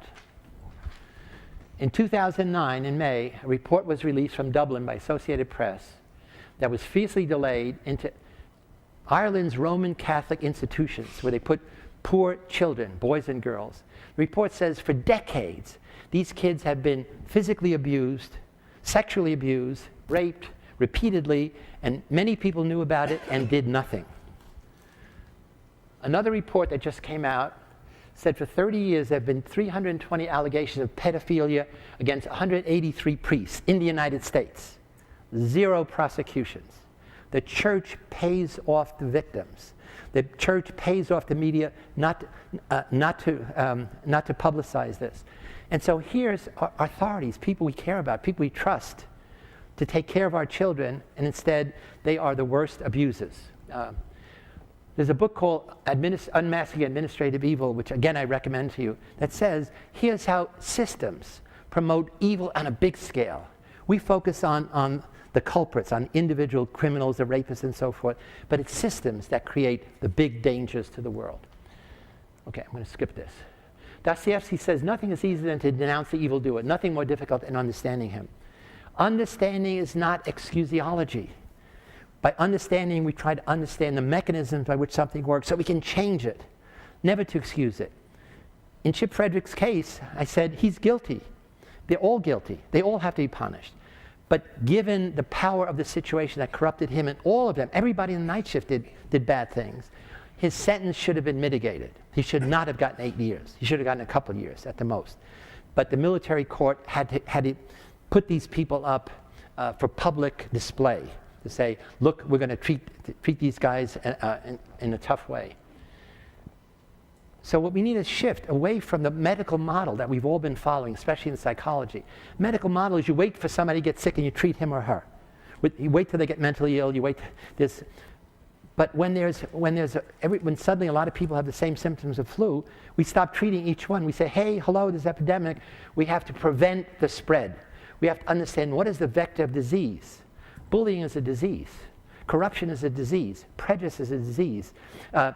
Spouse abuse is a disease in our culture, in many cultures. We have to see that in public health models. How do we change the system that is allowing that to go on, rather than how do we change the person? So we have to oppose the power of evil systems, because it's systems that spread prejudice, injustice, intolerance, corruption, and terrorism. And so now I very quickly want to go into part 2 in a positive way. I think we should all take a breath. Maybe we should all stand up, exhale, and now we're going to switch from evil to goodness. And hopefully I can inspire you rather than depress you more. So when we want to know what makes some ordinary people turn evil, we know the story. You know, here's the recipe: the humanization, abuse and responsibility, obedience, authority, unjust systems, group pressure, power and control, moral disengagement, anonymity. We have that recipe down pat, not only with my research, but a lot of research to support it. But we ask the question, why do some people become heroic? We don't have a clue. There's almost no research on heroism. How could that be? In fact, one of the goals that I'm going around is encouraging students to begin to do research on heroism in various ways. Compassion must be involved. Compassion and empathy are virtues. The positive psychology movement started by Marty Seligman does not include heroism as a virtue, because it's an action. It's not a virtue. It's not in people. It's what people do. Is there a hero gene? I doubt it. Oxytocin is the chemical called mother love chemical. When mothers give birth, there's this chemical which promotes bonding with your child. And there's research that shows that if you give people, give them oxytocin infusion, it increases their empathy and altruism.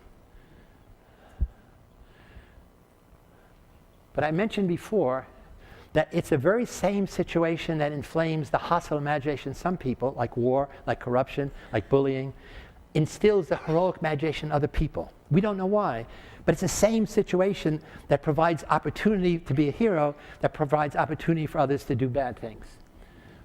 There are few people who do evil and fewer who are heroic. The problem is between these extremes on the bell curve of humanity, where they are outliers, is the vast majority who most of the time do nothing and do it with no imagination. I'm going to call them reluctant heroes, that they are reluctant to go to the call of service of others. But doing nothing when something is needed, they implicitly support the perpetrators of evil. In Abu Ghraib on that night shift, there were often nurses, there were often technicians, there were often medical interns, there were people who came down, saw what it was doing, they smiled and looked away. That means, okay. You smile and look away, that means they're giving their permission. Edmund Burke says, all that matters for evil to triumph is for good people to do nothing.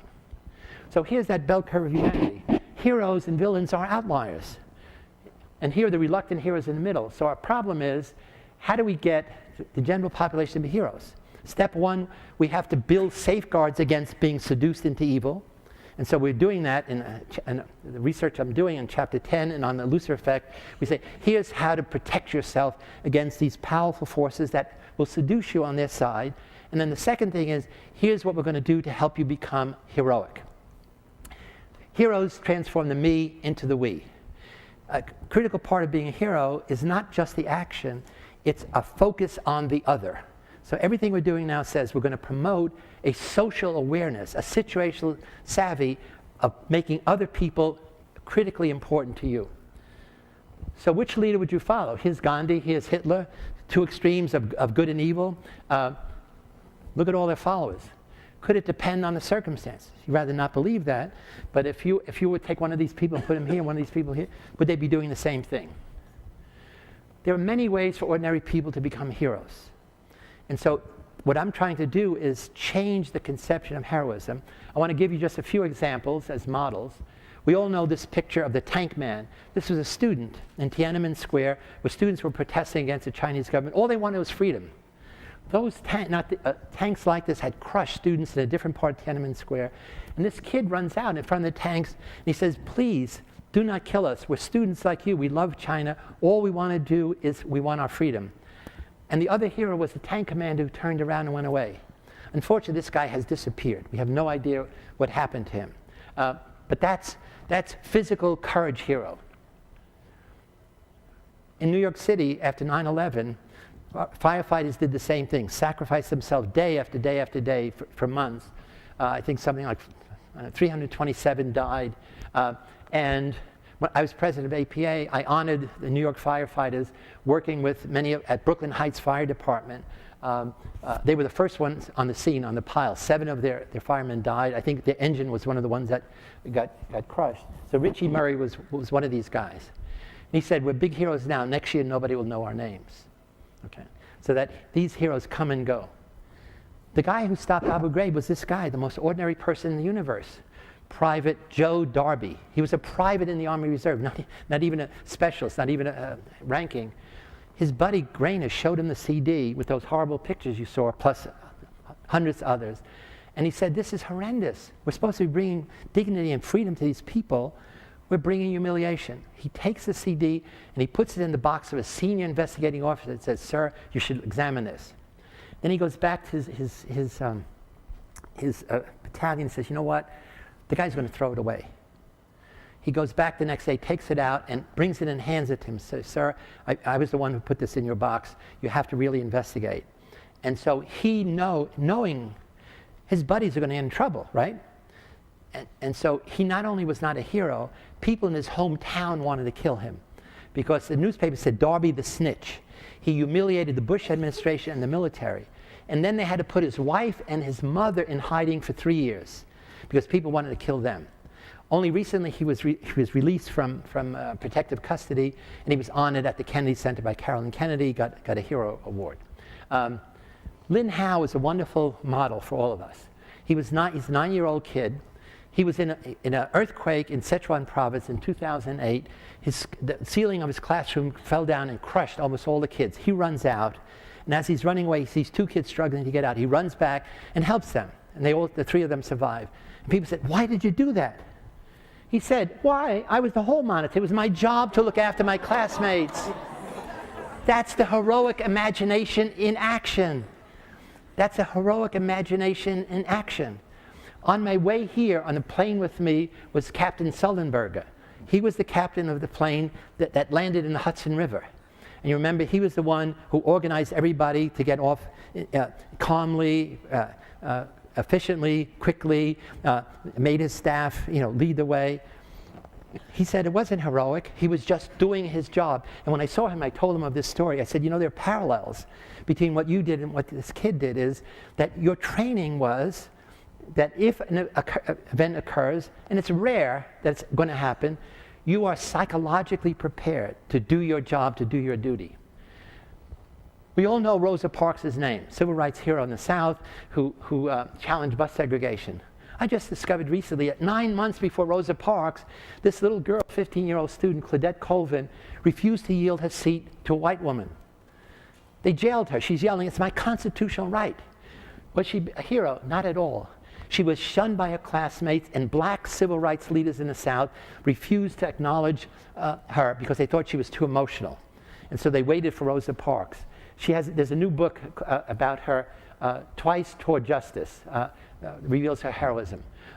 Here's one of my favorite heroes of all time, Irina Sendler. She living in Warsaw, and the Nazis had set up a ghetto, literally a wall around this part of the town, where they were keeping Jews until they can transport them to Auschwitz to be killed.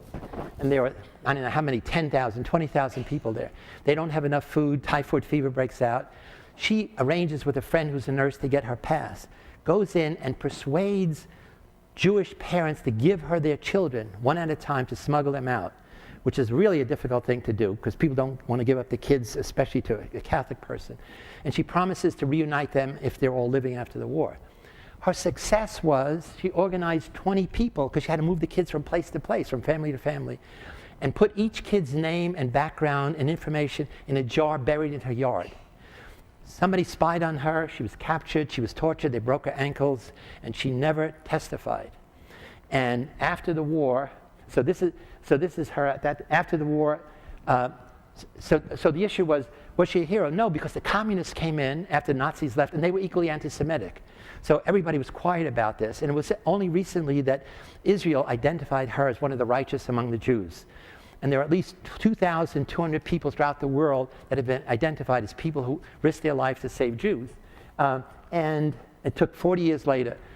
And there's a wonderful movie, a Hallmark movie called Irina Sendler, A Courageous Heart. It's just a brilliant movie. You should try to get it. So here's the Polish-American heroine who stopped the Stanford prison study. I had just started dating her. She had been my graduate student. She just had gotten a job at Berkeley. It was in the summer between finishing up as graduate student, getting a PhD, and getting a first job.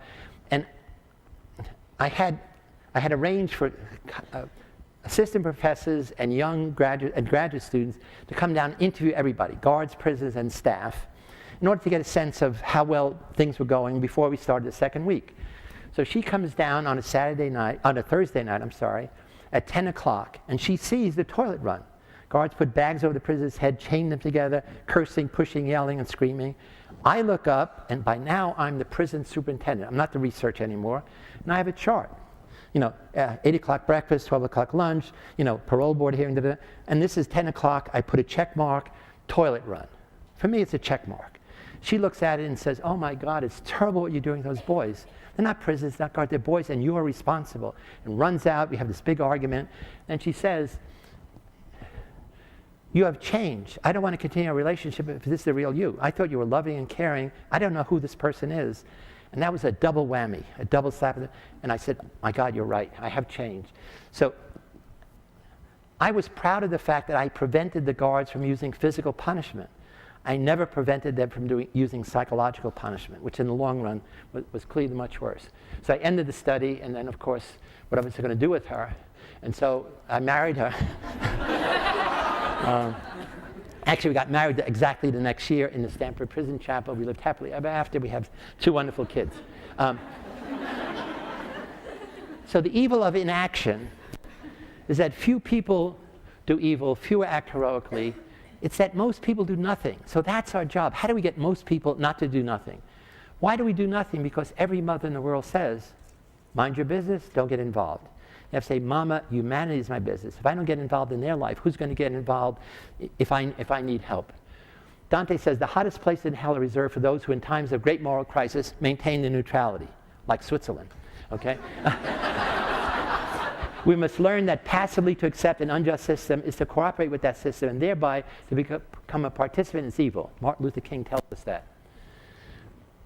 Canadian peacekeeping force in Bosnia had to stand by and watch gypsy girls being raped because they were peacekeeping. They were not allowed to intervene. I met one of these guys who still has his nightmares about it. In Rwanda, Canadian peacekeeping forces there, headed by General Romeo Dallaire, witnessed a massacre genocide. And all they could do is try to beg people around the world to take notice, to be involved, and couldn't. He developed massive PTSD. They found him in a snowbank in Winnipeg sometime. He became a drug addict, alcoholic, and fortunately he's recovered. He's now, I think, in part of the Canadian Senate and is giving lectures and tours about this kind of thing. Many of you heard about Wesley Autry. He's, again, the most ordinary guy in the world. He's standing on a platform at City College in New York, 137th Street, and there are 76 people, and a white guy falls across the tracks. Subway's coming in. He looks down. He's got a reason not to be involved. He's got 2 little girls. Instead, he turns to a stranger and says, "Take care of my kids." Everybody else freezes. They look and say, "Oh, my God. You know, I can't even look. The train is going to cut this guy in half. He's lying across the track." He jumps down on the tracks, gets the guy between the tracks to try to save him. Fortunately, he was successful, as you'll see in a minute. He said afterwards, "I did what anyone could do. No big deal to jump on the tracks." And then he says the moral imperative. "I did what everyone ought to do."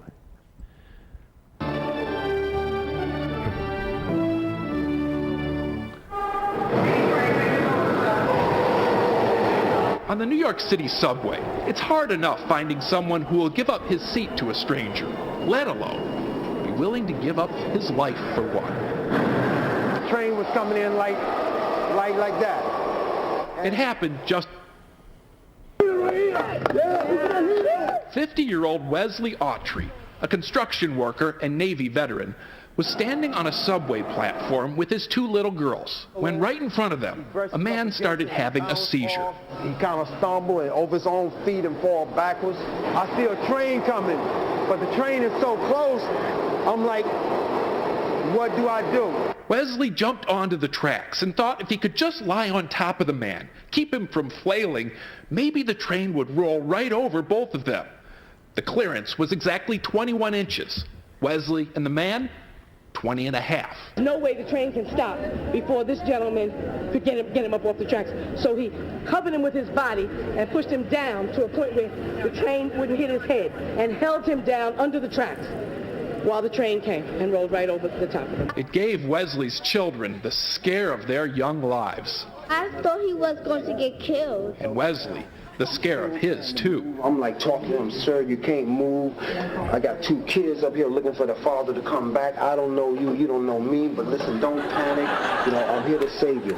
As for the guy Wesley saved, he's 20-year-old Cameron Hollipter.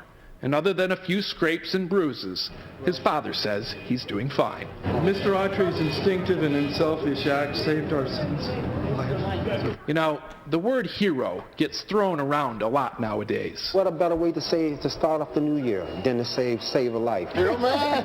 Nice to be reminded of what one really looks like. So my question is, if he was there with the other 75 and you had all the personality tests, all the information about them, would you have chosen him? He was head of the I doubt it. Okay, so now it's time to promote moral courage, civic virtue, and heroism. I have given up evil forever. I'm going to talk about it. I'm never going to do it again. I'm only going to promote goodness and heroism and not yet over the hill new life. And so the idea is every one of us can be a real hero. We want to adopt a heroic imagination, as you saw in that little Chinese kid, Lin Hao, and is in Captain Sullenberger. And the question is it time for you to adopt what I call the heroic imagination?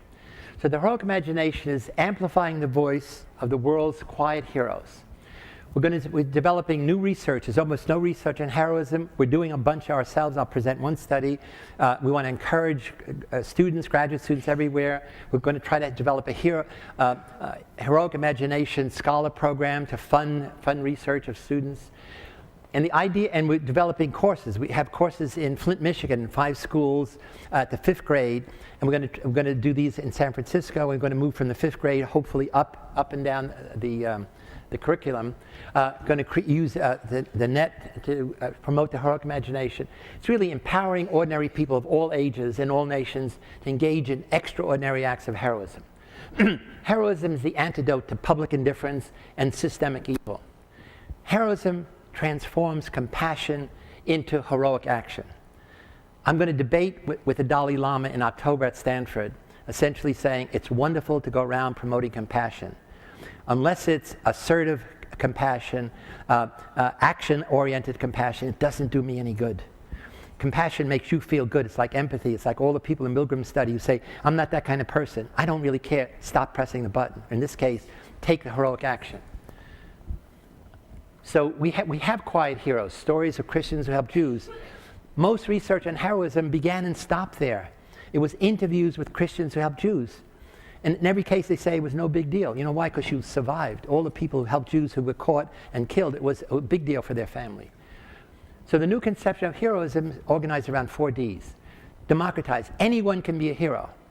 What we get from Joseph Campbell is these extraordinary heroes. It's Achilles, it's Odysseus, Agamemnon. Those are the wrong heroes. Heroes are ordinary people. We want to demystify it. Most heroes are ordinary, everyday people. It's ordinary people. It's the act that's extraordinary. We want to diffuse the notion away from the solo hero. Those are military heroes. Those are physical courage heroes. Most heroes are effective in networks. That's what Gandhi tells us. That's what Martin Luther King tells us. That's the message of Mandela, and somehow we miss it because we're focused on, our kids are focused on fantastic heroes, Superman, Spider-Man, Wonder Woman, who have these special attributes they're never going to have. And we're going to declare, in our website, we just put the first one out. The second one is going to have a place where everybody in the world can declare, I'm a hero in waiting, publicly, your name, where you come from, your age. And then while you're waiting around, you're going to become a hero in training. You're going to sign up with a couple of buddies. We're going to have a series of projects, how to be a health hero, get people to stop smoking, exercise, eat more reliably, take your medicine, etc., in your family, among your friends, be eco-hero, take the environment back from the adults who are destroying it, tech heroes, high school kids who are going to go to elderly care facilities, teach them how to use the internet, how to develop their own website, etc., etc. But essentially, it's every day, you're going to do a daily deed of social service to others. That's not heroic, but that's the preparation to be a hero. We're going to have a hero resource kit. In order to develop an ensemble, you have to have influence skills. So we're going to teach them Bob Cialdini's influence skills. In order to be a hero, you have to be a deviant. So you're going to practice for a whole day. We call it Dare to be Different. Do something weird. Put a big spot on your cheek or on your head or something. If you usually dress up, dress down, and you realize the tremendous power people put on you to be what they want you to be. If you can resist for one day, when that situation comes, you're on the subway, everybody freezes and says, don't get involved, you can push the group away and say, I have to act on my own. Heroes must act. Flying around all day just won't cut it. Sooner or later, you're going to have to fight some evil, okay? And what we're going to provide is our hero resource kit that's going to help them be effective. So the other thing hopefully we'll do, it's a massive enterprise. We're going to create a Heropedia. Heropedia takes, E.O. Wilson has, the most wonderful thing in the universe is Encyclopedia of Life. E.O. Wilson is I guess a botanist, and he got 10 science museums to put together all the information about every living creature in the universe. And you go there, every plant, every animal, every fish, and you dial from, if you're a novice, there's a little bit of information, up to you're an expert, it's everything that's known. And we're going to combine that with Jimmy Wales' Wikipedia, that you all know very well, into a Heropedia. We want to have in one place all the information of the world's heroes, the classic ones, the fictional ones, the controversial ones, but then anyone in the world can nominate their personal hero, with a picture, with a story, with a profile. We want these to be engaging stories. Wikipedia is just like information encyclopedia. We want these to be engaging, inspiring stories. And you're going to be able to surf them. You can put in by gender, by age, by place, by the kind of heroism they did. Then we want to have a Google map of heroes. You click on Asheville, here's the names of all the people in Asheville who are in our thing. We want people to become the hero in their own story. So I just want to end with one last piece. So here's the start of research that we're doing. It's a survey of 4,000 Americans on a random probability sample. And what we find out is we ask them, have you ever done anything meeting our definition of heroism, service to others, defending a moral cause, there was a high cost or risk, you did it voluntarily without expectation of reward. 20%,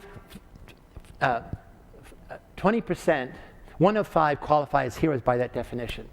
Opportunity is the big difference. If you live in an urban area, you're more likely to be a hero than if you live in a rural area. If you move to the suburbs, you're never going to be a hero because no shit happens in the suburbs.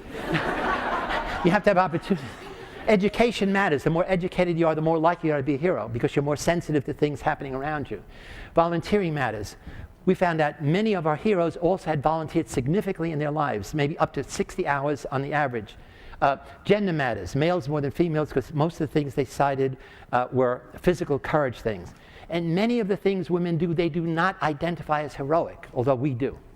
Race matters. This is the most amazing finding. Blacks were 8 times more likely than whites to have engaged in some heroic deed. Now, it could be greater opportunity. We're now tracking down, now, this is controlling for urban versus rural, but is it that these are from the inner city, or are blacks more sensitive and more willing to be deviants, come to the aid of other people? People who are heroes and volunteers were 3 times more likely to have suffered from personal traumas in their life, or they survived a disaster. So having experienced personal suffering, they were more likely to want to give their time as altruistically and also to engage in heroic behavior. These results are true controlling for all demographic variables: education, socioeconomic status, and all demographic variables.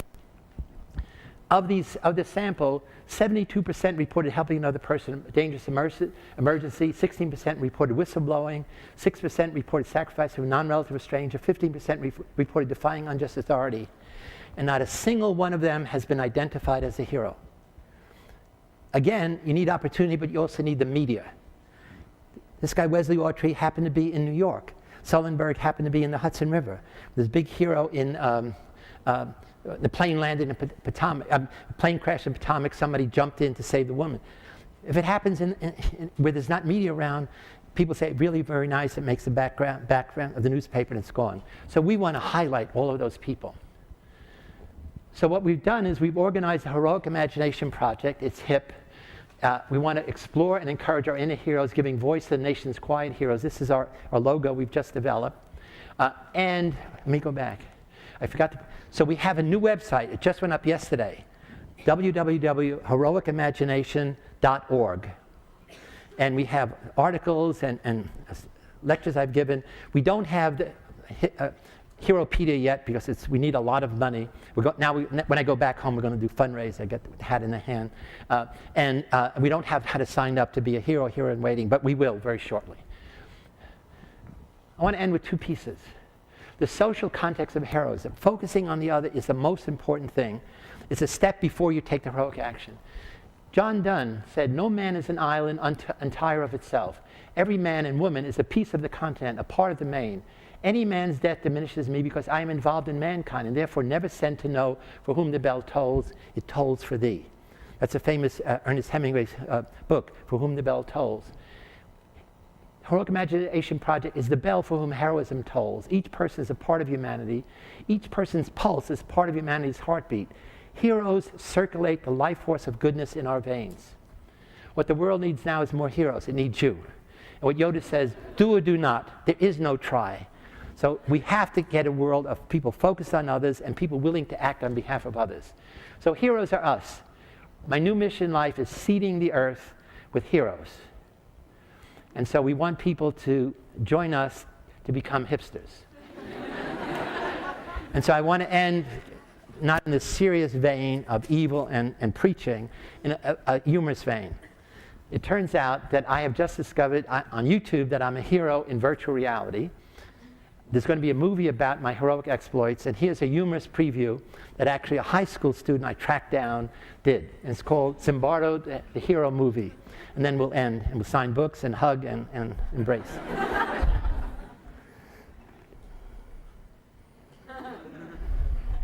It's really well done. He was head of the APA until he lost everything. Now, Philip Zimbardo is back, and he wants revenge. Watch this. It's brilliant. From the producer of Richard Gill and The Economist of Secrets, and the director of Mr. McCormick Goes to the Circus, comes an epic story of love.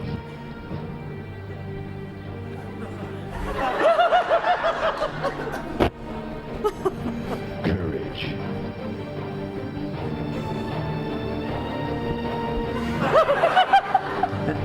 Betrayal.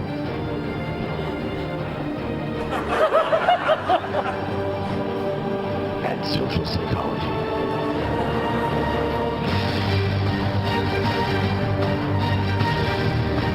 It's amazing. Watch this. It's like 5 different movies. James Bond.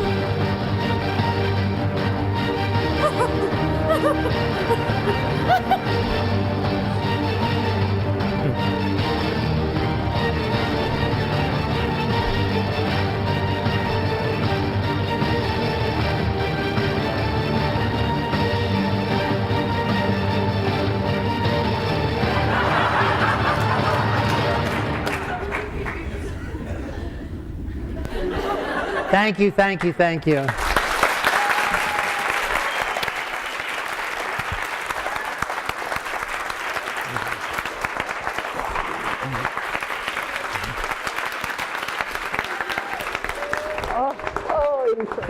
Thank you. Wow. We melted the snow. Thank you so much. Don't forget, there'll be book signing, book sales, t-shirt sales outside. And I want you all, if you get the chance and you see one of our volunteers, ushers in the black with the red and black Z, thank them, because without them, this would have been impossible. Thank you.